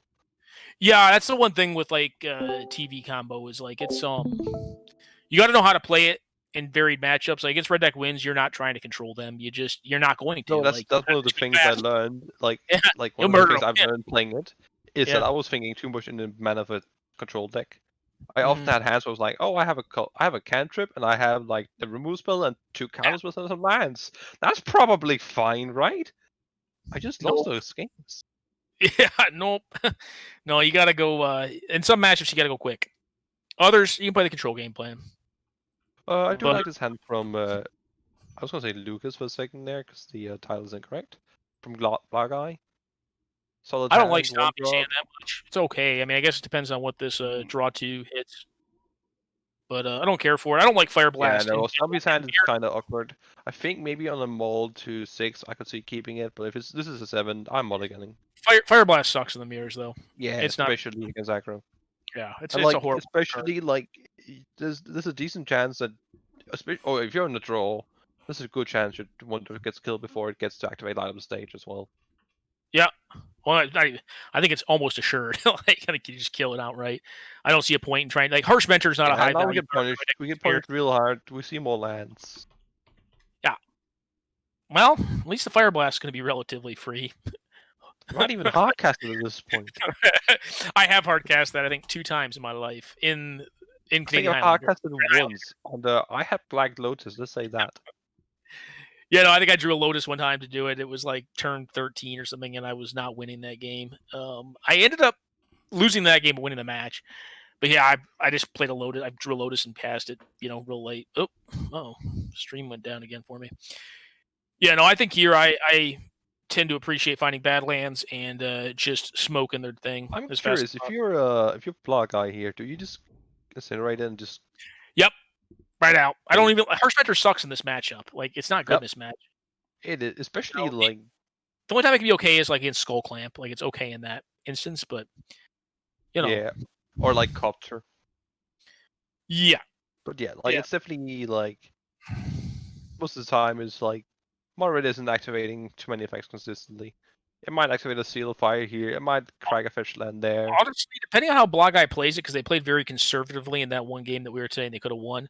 I feel like there was a chance that they might not get the opportunity to know how bad Stompy's hand was, depending on how they play it out. Because like when someone gets to their 3rd land and they haven't done much, or their 4th land and they haven't done much on red deck wins, like in my head, like I start getting a read of like, all right, they're on all removal and they don't have permanent base threats. They're trying to play a long game, trying to like play control here. Then you're just realizing that you can't play these. I might just skewer the. Yeah, the I'm also on Team Skewer here. It's sad, but it's. Get another card on your Bomat career, like exactly. What's your OP gonna do? Like Fire That's Blast. that's how you win right now. Like you're going in on that Bowman career all on board the electronic tomato. Choo. Oh, is that what we call it? That's what I call it. Okay.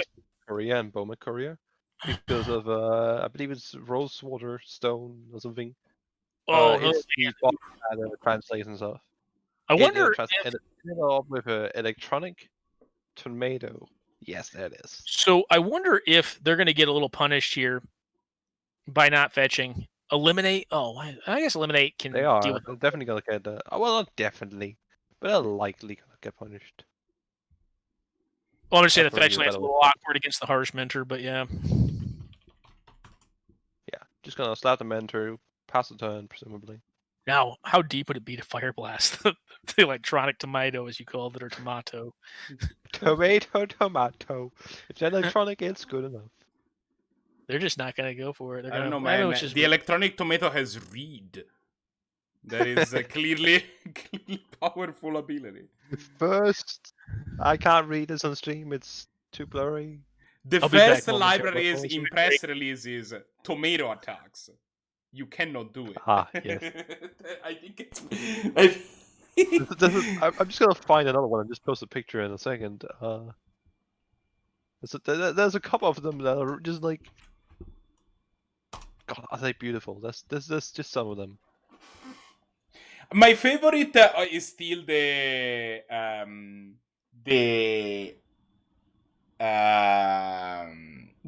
Stone Rain.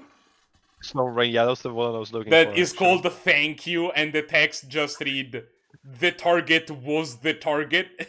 That's it. Yeah. I mean, the Tendrils of Agony is also pretty solid. Which one's that? Tendrils of Agony. I can't remember his name. Let me see if I can find it for you. Give me a second.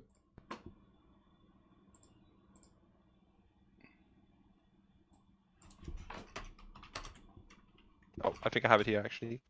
The pain was painful, hiding. The shoulder back is a football player that leaves 2 life and you live forever. And you live forever. What are you reading? Is this like some sort of copy pasta? So, Roswara Stone is essentially a website that takes magic cards. And, no, it's a bot. Specifically. It's a bot that they basically what they do is they take magic cards and they strain them through several layers of Google Translate. Basically, is what they do. and then they post the English translation of what comes out at the end, and it's always absurd. It's a mess, to put it politely. People make money on some crazy shit. Yeah. They don't actually make money off it, but yeah, they just do it for reasons that I... live and you live forever. That is an interesting block right there. Feels to me like Blahguy's trying to play around like a shock effect here, because they realize that this Ravager is how they win the game. I think honestly Stompy just has to say bye-bye to his mountains. Yep. No. I mean, one of the other ways they win this game is by activating that silly castle a bunch of times. Sure is, but like it's significantly faster with that Ravager. Yeah. Oh yeah. No. Like getting 3 a turn is it's pretty good. Turns Pretty out good. drawing 4 cards a turn. You know, Especially when you have like a couple of creatures that taking 1 each turn. Thoughtseize. Oh, the pain. This is why you don't fit this deck. Oh. Here's an interesting question: Do you cast Thoughtseize here? I think you just do. So the damage you're gonna take from it if you my OP activate a just castle. listen, if my OP just sacked 2 lands, like I'm probably not playing it. Although you're taking a damage, so you're taking 1 damage, you're taking 2 damage off of it. You know. I mean, like think about it this way: if you activate castle 3 times, then you're taking that damage. I mean, you could also save it to Thoughtseize yourself if you need to get rid of another bad card like Thoughtseize. Thoughtseize you to rest. Yeah, exactly. Like that's why I was saying I really don't like those cards in this style of deck, personally. No. But I think, what is the one with Escalade? Collective Brutality. That one I do like. Yeah, that It one's can be a burn spell, it can be a removal spell. It's flexible. I like that. It's not a bad one. does it all. You can also And lightning skeletal. I'm not saying it's good enough. I just like it. more land. It is a cool card. Ah. What is? Blahguy not being all Lightning that lucky. Skelemental. Stompy Yeah, also not being all that lucky. This is No. it's a lot of lands. It's a lot of lands in this game. Really awkward game. Lots of lands. The Electric Tomato definitely did not show up. Pac-Man. So they play a basic out as opposed to Wait, playing. is this already game 2? Did they miss game 1 completely? That No, this is game 1. okay. This is game 1. It feels like we should be in game 2 at this point. Yeah, I feel like Blahguy was pretty ahead, but well. Yeah, he's drawn a lot of lands. Yeah. I have both of them. Yeah. No, yeah, I guess that Stompy has cast a Fire Blast. Ah, right? He has yes. drawn- Ah, lovely. Yeah, Chain Lightning's a little Oh. awkward. You want them to like tap out for something. Chain lightning It's against possible Mother for Red. them to tap out for Let's something. go. Ooh, Searing Blades could be a good one. That could be pretty nasty. Yep. Not now, Fetch but makes it eventually. very consistent. What do you want to hit here? I want to hit like Rotting Regisaur, what I want to hit. Synergizes with the cat. The thing is that like Stompy can only throw the Chain Lightning back 3 times, right? So like Blahguy would go Chain Lightning, Stompy throws it back, Blahguy throws it back, Stompy throws it back, Blahguy throws it back again, and Stompy can't throw it back. So at that point, Blahguy has dealt 9 damage, and Stompy has only dealt 6. Yeah. Price of Progress, a little awkward. Kind of turns off a castle too. There's 6 damage on the hoof.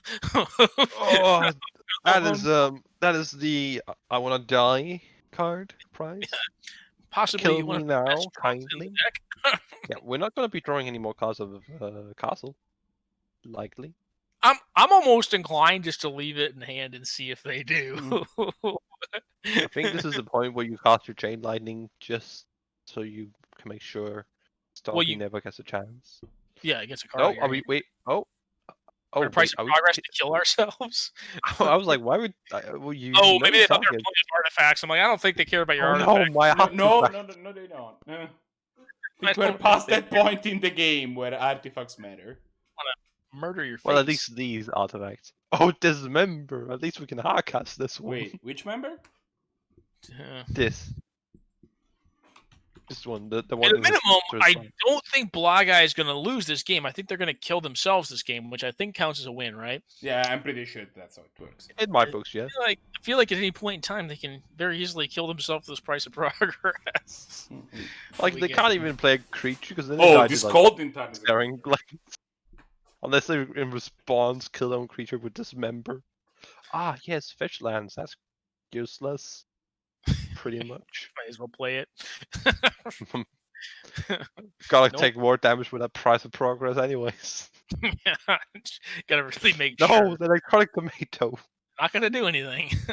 Gonna get dismembered. Oh boy. Yeah, no, I do think they can go a little more aggressive with some of these cards. I guess maybe they want to build equity against like green cards with like dismembers and black removal spells. Eliminate, I can kind of get to. Like Oko is a real problem, but then again, like Oko really doesn't tend to stick around that long as red deck wins. It just tends to like really tempo you badly. Like it takes away attack step plus a removal spell. All right, so it's the dismember. That happens, I suppose. Running Regisaur. Arc Trail is the most dangerous game. It's like, take 2, I will take 1. Honestly, Fetch. like, Wait. Honestly, yeah. You know, like, what's the difference between 2 and 1 here? Like, the question is really just how long does it take? Oh, that's that's the price of progress. So you have 2 ways to kill yourself. You can draw with Castle Lochthwain or Price of Progress yourself. I think the correct play was to have Price of Progress and with the hustle on the stack, draw with Castle Lochthwain. Yeah, I think that was correct. I think it was a gameplay mistake not playing the Scalding Tarn. That's not even a joke. I think it was. No, I would have played it too. I agree with you.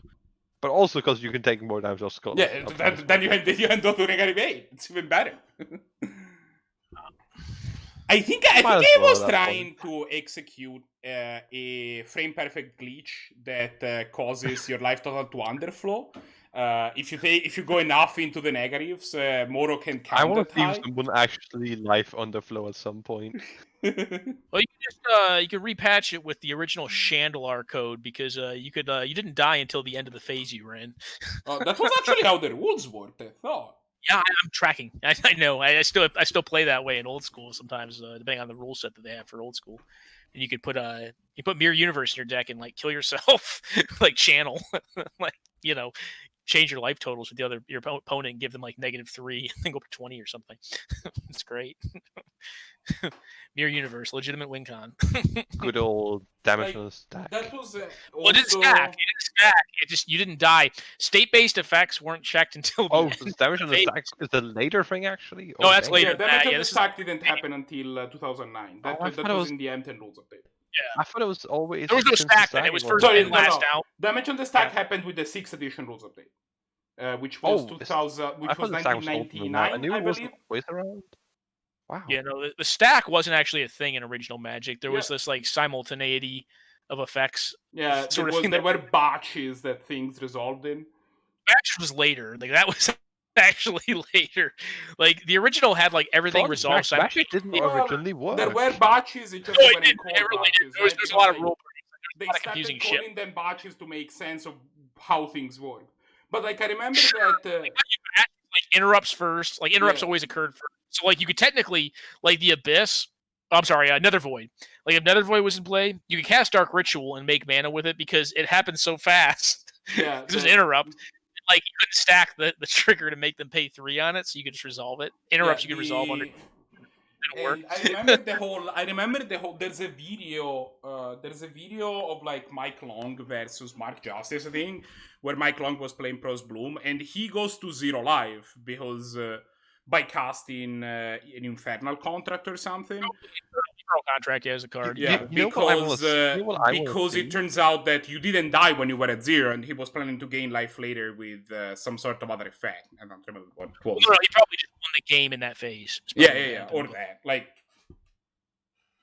if you say that phase, doesn't matter what your life total is. It checks once you leave it. So, anyway.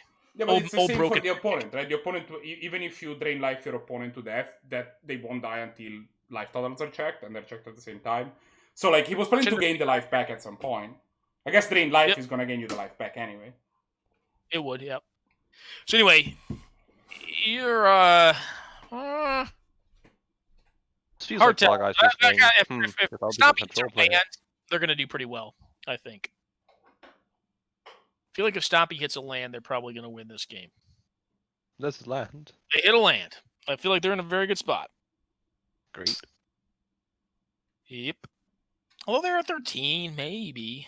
But Shall be said that their hand is a tad bit awkward. Having all 2 draws and 3 mana. It's so. Like, not horrible by any means, but nah. It's not optimal. Having a Menace 3/3 in play that blanks the 2-power attacker is pretty good. And What's your best hope here? You play out the thing that you're the one who's behind on life hill. You know what I would really want to see, because we were talking on this line, I want to see, like, in the style of the objection from, like, Ace Attorney. I want to see, like, in response, but just in, like, in that type of font. I'm sorry, what do you want to... Viewers, get on that. Now I also want that. I don't even know what was just said. My brain just broke. Are you familiar with Ace Attorney? With what? I think the answer is okay, no. the joke won't make any sense then. No, the picture I posted, not. I believe, that one. Oh god, what is this? It's pretty familiar for say the series is about an attorney who's pretty known for his objection. Is this like a meme? Kinda. Is this one of those memes you kids talk about? I think so. I don't know. Making me all want to sit on my porch and throw hot pennies at children. Why does this guy have a Bunsen burner on it? Why does this guy have a Bunsen burner on his porch, just throwing coins at kids? Catch these, you little fuckers! I'm not sure why you don't see the fire before blocking, because if they don't target it, you could just choose to, you know, not block. Yeah. Not block. And if they do, well, they wasted the damage, kinda. Like I'll take 2 and keep my free. You know, they could just be like, "Hey, look, like I've got more threats in hand. I'm willing to give this threat up. I'm at a lower life total. How do you lose this game? Double, triple burn spell, like lightning bolt plus like Tyrant's Choice. Yeah, Tyrant's Choice. I always confuse that card with Tyrant's Scorn. Yeah, here's the thing though: you're not grinding out the player who's got like Godder Bones, and as he doesn't know, Scrappy's counter as well. Well, no, but they have threats. They have the threats, right? So it's like you're already at 12. Like if you take that hit, oh, that's a good draw. It's not a bad one. Ooh. I mean, you take 2 off it, so I guess you don't have 14, but still He just needs 2 more lands and he can internalize. The awkward thing is you don't have double red here, so you can't like cast a threat after blowing all these idiots up. So, come to find out, Arc Trail like effects like Forked Bolt, Arc Trail, Arc Lightning even pretty good against other red decks. So they're not going to go for it. They're going to take a beating off these cards though, but. I can kind of understand this. They're going to tie up one of their mana at a minimum. So they're on their 2-drop. You know, they're going to have to hold this Fire Ambush or hold the 2-drop in hand. I think they're probably paying for this, especially when they're below on life. Oh, land, cool. And honestly, at this point, what are they? They're 1 land away from recasting, or not recasting, eternalizing the Keenra, which is not bad. Well, at this point, I think they just need to block a little bit, but I mean they can't block forever. I think there's 11. Neither of these can be blocked, right? Or can you block the Keenra here? I think you can block the Keenra. Nice blocking. I mean, you can block with the key. You can block the Keenra, but I don't think I would block here. I think I would just take it. Hope to hit a mountain. Block the Kinora. Because I would like to double cast next turn if I'm on Blahguy's side of the board.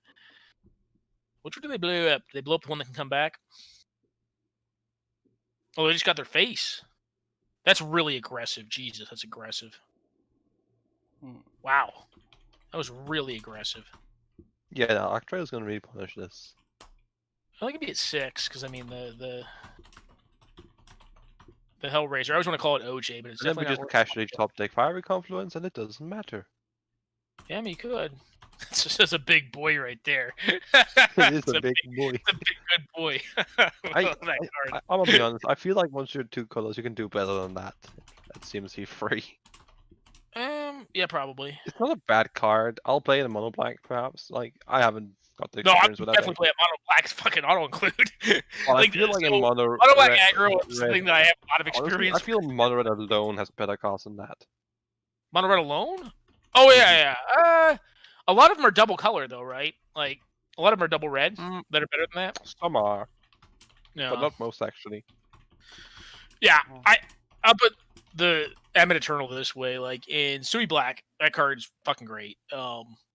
Your ones and your threes are really where you make your money, if you make any money at all with that deck. Accurate. I mean, hey, murdered a lot of people with that deck. Just saying. Oh, I wasn't talking about killing people. You can do that. I'm just talking about making money specifically. We did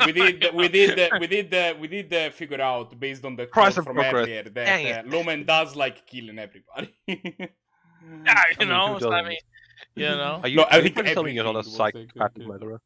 Now, it'd be bonus points is if they had Master of the Feast in their deck. That all in. Who cares about how much value my opponent has? They're They're dead. dead. 5/5 fire for 3. They draw an extra card every turn, but hey, Also take Yeah. additional 5 I damage each think turn. I think they draw one extra card, period, because then they get attacked by a 5/5 flyer and they die. I played I that. can't tell you how many times. I can't Take tell the you how map many adds times up. I've cast that card like after my opponent. I've played like 3 cards. Like I play like a 1-drop, 2 1-drops into that thing. What would like a creature with a howling mine strapped onto it look like? Well, Howling Mine or just your opponent draws on your upkeep. Specifically a howling mine effect. Well, we know it's a 2/3. It was printed. Oh, it was? Yeah. Oh when it yeah, the attacks, artifact. yeah, Oh, it's yeah. printed. It's Howling Golem or something. I forget. Howling. I think it's 3 mana. 3 mana 2/3. That Yeah, when it you attacks. have to I attack, completely though. forgot I collect this. I don't think it's called Correct Howling me. Golem. Correction. It is called What would it Howling look like if Golem. it was I mean- actually competitively viable? There is also That card's Nekusar, right? terrible. Nekusar feeds you cards feeds everybody cards each throw step. All right, so we're going to Dome here, which so they're just hoping to draw a burn spell, I guess. Right. That card does exist. That is just They a have 2 howling mine draw. on legs. Oh no, now you're dead. Is that 2 hasters? I forget if this card has haste. It just has Oh menace. no, it's not. It's menace. But it does do So if you hit 1 for point of 5, no, damage. if you hit for 6 here, if you play out the tomato, hit for 6, and then play that thing, then they It's die on never your not it. Oh, actually, no, it's exact lethal. Yeah, no, actually, that is exact lethal on your upkeep. Yeah, so you should play it technically, but it doesn't matter. I mean, like honestly, No, like specifically, it's lethal on your upkeep, but like, Yeah. they can't Fire respond. Confluence. Oh, the one-off. Oh The no! pain. No! The pain. Can't block the Belts. Eternal Highlander. The Afflict Fire 3. belts. Fire Blast? Belts. Cutting No fireballs. They drew Char. Fireball. Char for the draw. I want That to see would be fire. I sweet. want to see Fireball. New magic card Fireball. It's I love basically Kami. Lightning Helix, actually. I think It's actually Kami- literally how Lightning Helix, but weaker. What is? Fireball. Oh. You know what I actually think I compare a lot to Lightning Helix for black, specifically mono black, is that knight, that stupid 3/1 knight that comes in and gets Death Touch and Lifelink. Like I never play it. Like, I very rarely play it as straight up just a 3/1 to attack people with, but sometimes that's good. But like normally it just like kills their best thing that's attacking you and like gains you 3 life. It's great. I think that card is pretty underplayed, honestly. All right, Kami the Crescent Moon. By the way, awesome card. Look at that card. Look I at think it's his actually my butt. promo. It's my promo card before I lost the weight and got off jaundice. All right, what do we got here? We got an unkeepable hand for Blahguy, unless they're really into gambling on 1 Chrome Mox. And Fireball. So stupid. Wasn't there also Aurelia's Command? Was it Aurelia's Command? Fury. That was a card. Yeah, I think it also did some stuff like that, or maybe it just blew up a ground pounder, a flyer. You don't. Already- So you don't gain the life. What you do is you tap the creatures and you silence the players. Okay. And it's Yeah, instant. that was in a And set. you divide them if you want to. Well, there was like a lot of cards in that set that did like the lightning. Maybe Helix that card thing. should be an Yeah, instant. there was also Clan Defiance, I believe it was called. There was also Spark Elemental. And there was also War Leader's Helix. I think they were all in the same set. Yeah, War Leader Ah. Helix, Spark Trooper. Spark Elemental. It's Spark Trooper, not Elemental. I'm Spark sorry. Trooper, yeah, sorry. Yeah, Trooper. That's a good elemental right there. Fucking impossible to cast. Not as bad as Haxos or whatever that You know what's a great elemental? Yeah. Young Pyromancer. Yeah, Young Pyromancer is the best elemental in the game. Best honestly. elemental, 100% for sure. Don't fact check us. Yeah. It may not be a human wizard at all. It may just be an No, elemental. I believe it's a human shaman actually. Like real talk. It is. Which makes it worse. Wizard's an actual creature. We literally said it wasn't a human wizard. Yeah, I don't think it would really make the card any better. You think we lie here in the show? Yeah, never. Spark Trooper, best card. Thunderkin Awakener, best elemental. I do love this design play, like set up, fail, push, play a 4/5. Well, what's kind of funny about this is they'll get the fatal push this idiot, and then they'll be able to play this 4/5 and then be scot free with it, right? Downside. Yeah, you can't. Well, you can't put the downside is you're gonna get basically 1 for 2. I mean, I hate that card. I don't think you should be playing it. But fuck, man. I don't think you should be putting it in this deck, but I think it's in this very... deck specifically. My I think it's reasonable. opponent played this card against me in draft to put the death touch counter and put the death touch counter on one of my creatures. So obviously I untapped and mutated a Porcupirate onto that creature and then machine gunned their Oh no! That's pretty good. I was gonna say I put it on. It didn't end up well for them. Putting on Wall of Blossoms is always still pretty good, or Noble Hire. Yes, I'll just give my death touch creature pinging, Yeah. or vice versa. That's fine, right? Nightshade Peddler and what was the pinger? The one that pinged. I think it was Nightshade Peddler plus Fireslinger? No, Maybe? Fireslinger goes to face. No, it was Spike Shot Elder. That was a combo. Yeah. Yeah, you would do that also with I think the Basilisk Collar, right? Yeah, Basilisk Collar at one point, but I think the one I was talking about was actually in a standard rotation. Yeah, no, So Basilisk yeah, Collar was also in the same standard rotation. I feel in Was the it the previous same standard rotation. Basilisk Collar was in Zannty, right? Zannty and Mirrodin was in the same. No, yeah, but Nightshade Peddler was in Innistrad. Yeah, Yeah. so Mirrodin and Innistrad and so it was Zendikar and Mirrodin and then Mirrodin and Innistrad. Both of these cards, of course, in standard, they were just separate standards. Ah, yes, Blahguy, just drawing more lands. Exactly like planned. Yeah. Well, I mean, at a minimum, you're at least giving them some pounds with the 4 or 5 you got So here. we just gonna keep on chugging here. Earth Elemental is probably not going to last forever, though. My guess would be based on, like, if they see nothing this turn, they're probably going to just kill this thing during their OP's turn. You know, I mean, you go for light up here, in my opinion. Yeah, no, absolutely light up. Because at this point, I'm thinking... I would rather, like, see what you hit off light up and then make your decision based on that. Like, that's the thing about that. And I feel like at this point, like, I'm getting leery if I'm on the mono red side that, like, my OP does have something crazy like a Fire Covenant or you know, like something crazy. Like, I'm like, what the hell is going on? Yeah, I'm just... Well, they have 3 lands or they have a really good hand. How do I play around their best hand at that point? Because I'm not, like, you know, like, dying. I'm just, I'm curious, would you play the Mentor here, or would you just hold up Double Burn? I don't think you played the Ash Shadow here, TBH. Because that is haste. Yeah. I don't know. I think this is fine. I quite like the Mentor here. They're and not they end up getting not punished for it, which I love. Yeah. I think if you're stomping in that position, you just go. I don't mind leaving up the Double Burn. I don't mind leaving it up. But I mean, I also know that their opponent has, well, drew a land and had 3 lands in hand. Which by that point in time, like I become very leery that like they don't have a lot of instant speed interaction because they should be doing I'm just like looking like what's my opponent doing at this point? Like what's well, happening? If they're not attacking with the 4/5, like you know they have a dog shit hand at this point. Then the defense like great. I mean, if they Fire Covenant you now, like they just next leveled you real hard. Like it's like, all right, well, you got me. No, very good patience. They Fire Covenant, you just get back at Lightning Phoenix. Ha. Yeah, I mean, if they Fire Covenant you, I mean, like they're gonna take 8 off that and then probably die anyways. Lose half their life. You get hit by a 2/2 next turn. Speaking of losing half your life. Yeah, I mean they're gonna lose half their life anyway. So yeah, not a lot of draws Blahguy can have now. They didn't look like they were in that horrible of a spot. Well, An Electric Tomato. That's probably better than their entire hand. Not the Electronic Tomato. Unfortunate. Yes, it is. That is true. It is very unfortunate. Gotta get in for one and cycle, baby. Get them. Yeah, you don't have time not to do it. What could you hit here?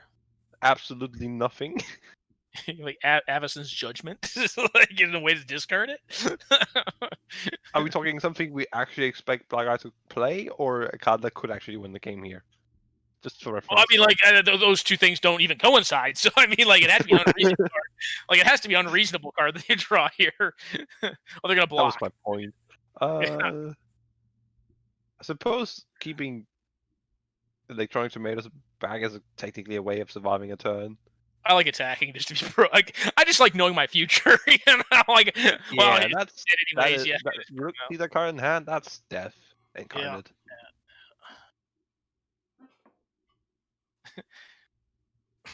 See, I'm the kind of person that I would just bolt their 1/1, just to be like, hey, like you can get something now. Save some time. Like, yeah, you're good, bud. Like, let's go to the next one. No. And I'm the type of person who just bolts face immediately. Doesn't even think about the fact that my opponent might actually somehow wreck me. Just go, if they have it, they have it, I guess. Good enough. No, I think it's a very safe assumption that Blahguy has Jack and shit in their hand at this point. Or they it was literally an accurate one, in fact. Yeah. Well, by that point, like once they're hanging back with the 4/5, like like once they hang back with the 4/5, to 100th percentile, their hand is dog Absolutely. shit. Like up till that point, like it could have been a slow roll, but once they block, you're like, all right, well, obviously you have nothing. I believe that's a scientific term, actually. It's just a scientifically accurate way to describe their hand. It's just full of dog shit. It's just dog shit hand, man. Yeah, that is just what it is. Sometimes dog shit hands are the most fun though, because like I don't know about you two, but like I play draft sometimes. I haven't recently because of COVID-19. But one of my favorite things to do in drafts, like sometimes you just get fucking ranched in draft, right? Like sometimes you draft a deck, and it's maybe not even a great draft deck, but like you play it well, and like you get to finals, or you go like 3-1, 4-1, whatever. Like I tend to do pretty well in draft in most games of Magic I play, and like I remember, like some of my favorite games of Magic are not ones that I per se win, but they're ones that I win, if that makes sense. Like I've had a bunch of games in like draft specifically where like someone will have a better deck than me. They'll just have either open better, maybe they draft better than me. I don't know, but sometimes it's just sitting in a better seat, whatever, and they just get what they need. And one of the games that comes to mind, it was like a blue-green mirror match in some core set. And their deck was just a stellar example. This value match though. Yeah. Oh my goodness. Someone's gonna get Was time. that a red card? This was a format. This is a format where Essence Scatter was a card in it, and it was good in the format. And I played a whole game where one of my things got bounced on turn 2, and I didn't replay it on turn 3, just to represent an Essence Scatter that I didn't have in my hand or in my deck. And I basically turned the game that like probably should have been like a 5-minute just utter beating into like a 15-minute long game where my opponent was playing around this like lie that I had told on turn 2. For like literally a 12 to 14 turn game, because it basically like put them off by a single turn, each turn, and allowed me to resolve shit. It was great. It was like one of the best games. That was so rewarding. Believe it. That is why, like, people that play draft against me know that I'm a calling station. Where like, whenever like my opponent is like makes an attack that only makes sense if they have like a 2-mana combat trick, I'm just like putting my 3-drop in front and be like, show it to me. Just, I don't believe you. Just, if you have it, you have it. Just show it to me, my dude. It's like, I'm not here to play games. Just get on with it. I need to get that card off your hand anyway.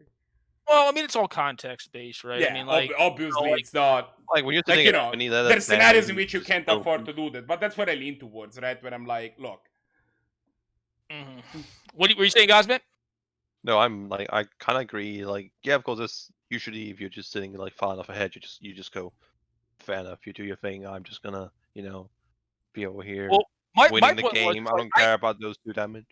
I knew I was losing this game because if I didn't represent this and have them buy into it, I was for sure losing. Because I mean in your case, right? I was talking about Red Mages. So like mine was more so like I just want to fuck with you for like 10 straight minutes and make you think I have this, and at the end of the game, just kind of like set my cards down and be like, no, I never had it, and like you bought into my story, but you still won.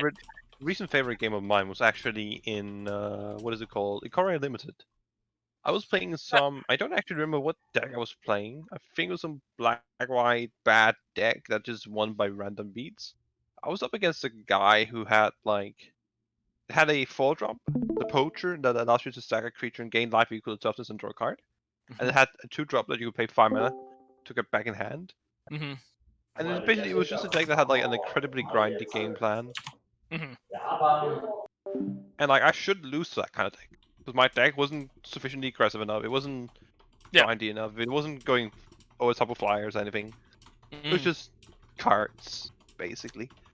But I ended up getting my opponent to be so greedy that they decked themselves out. What? They were never really. They had so many times to just get in for random pieces of damage.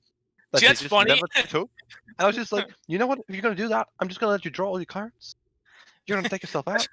That's funny, That's but cool. like I never really feel rewarded when people are just dumbbells and just lose because of that. No, Like, if I it can was trick 'em, still like, really tricking it was up actually, fun, it was you know? actually a really close game.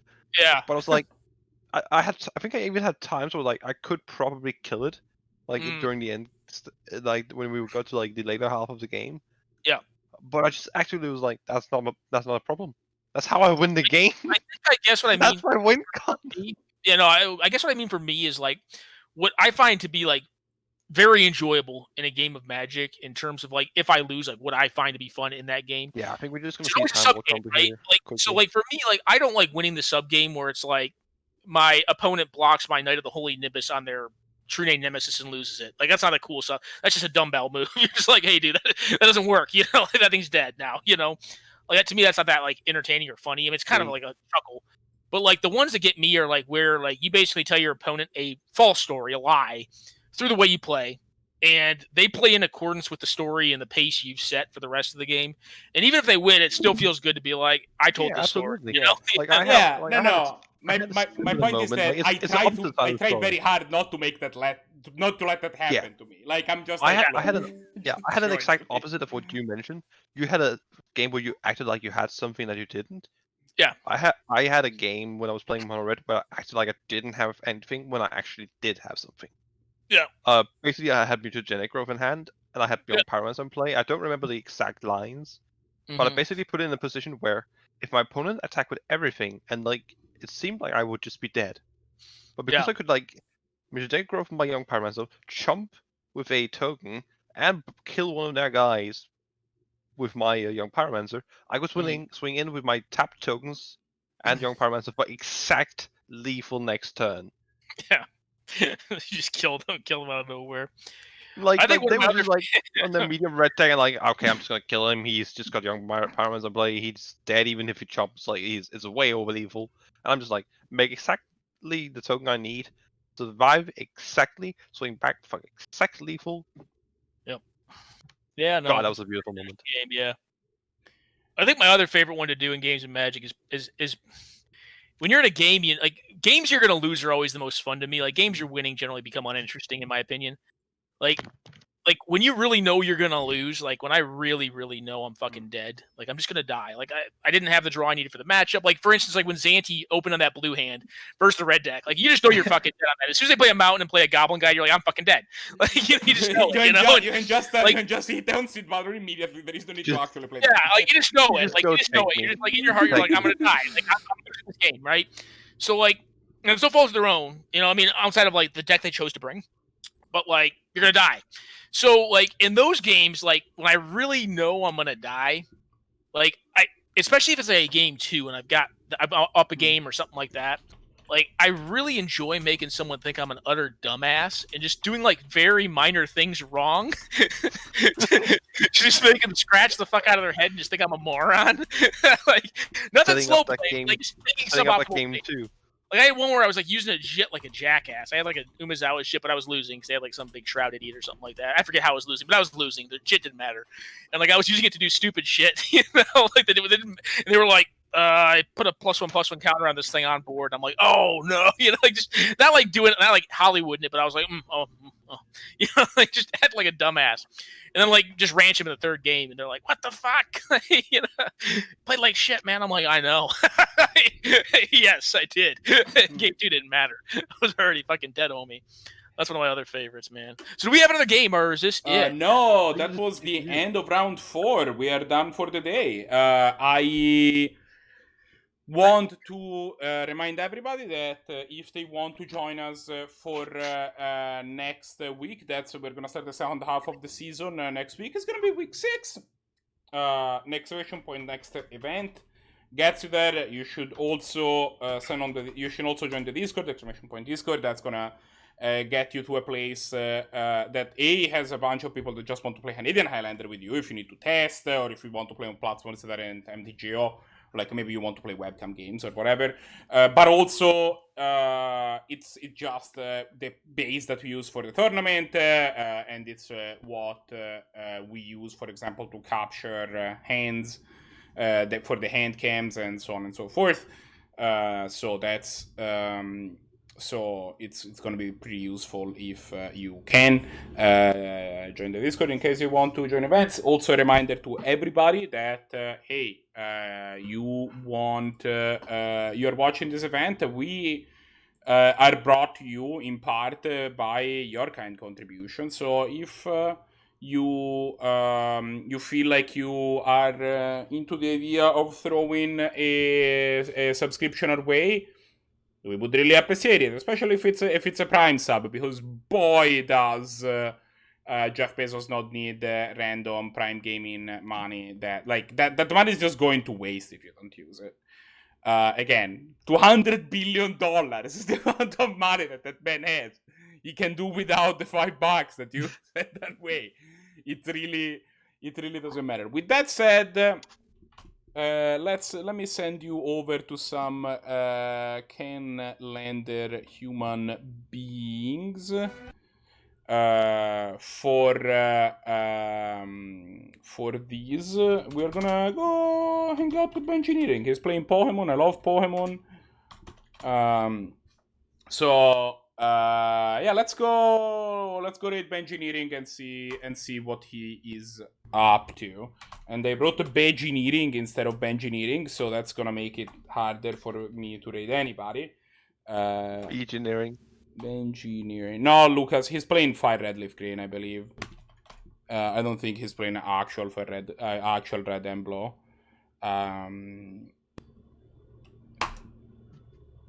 Okay, we did it. Perfect. So yeah, I will see you on the other side of the raid. Thanks everybody for watching, and we'll see you next week. Bye.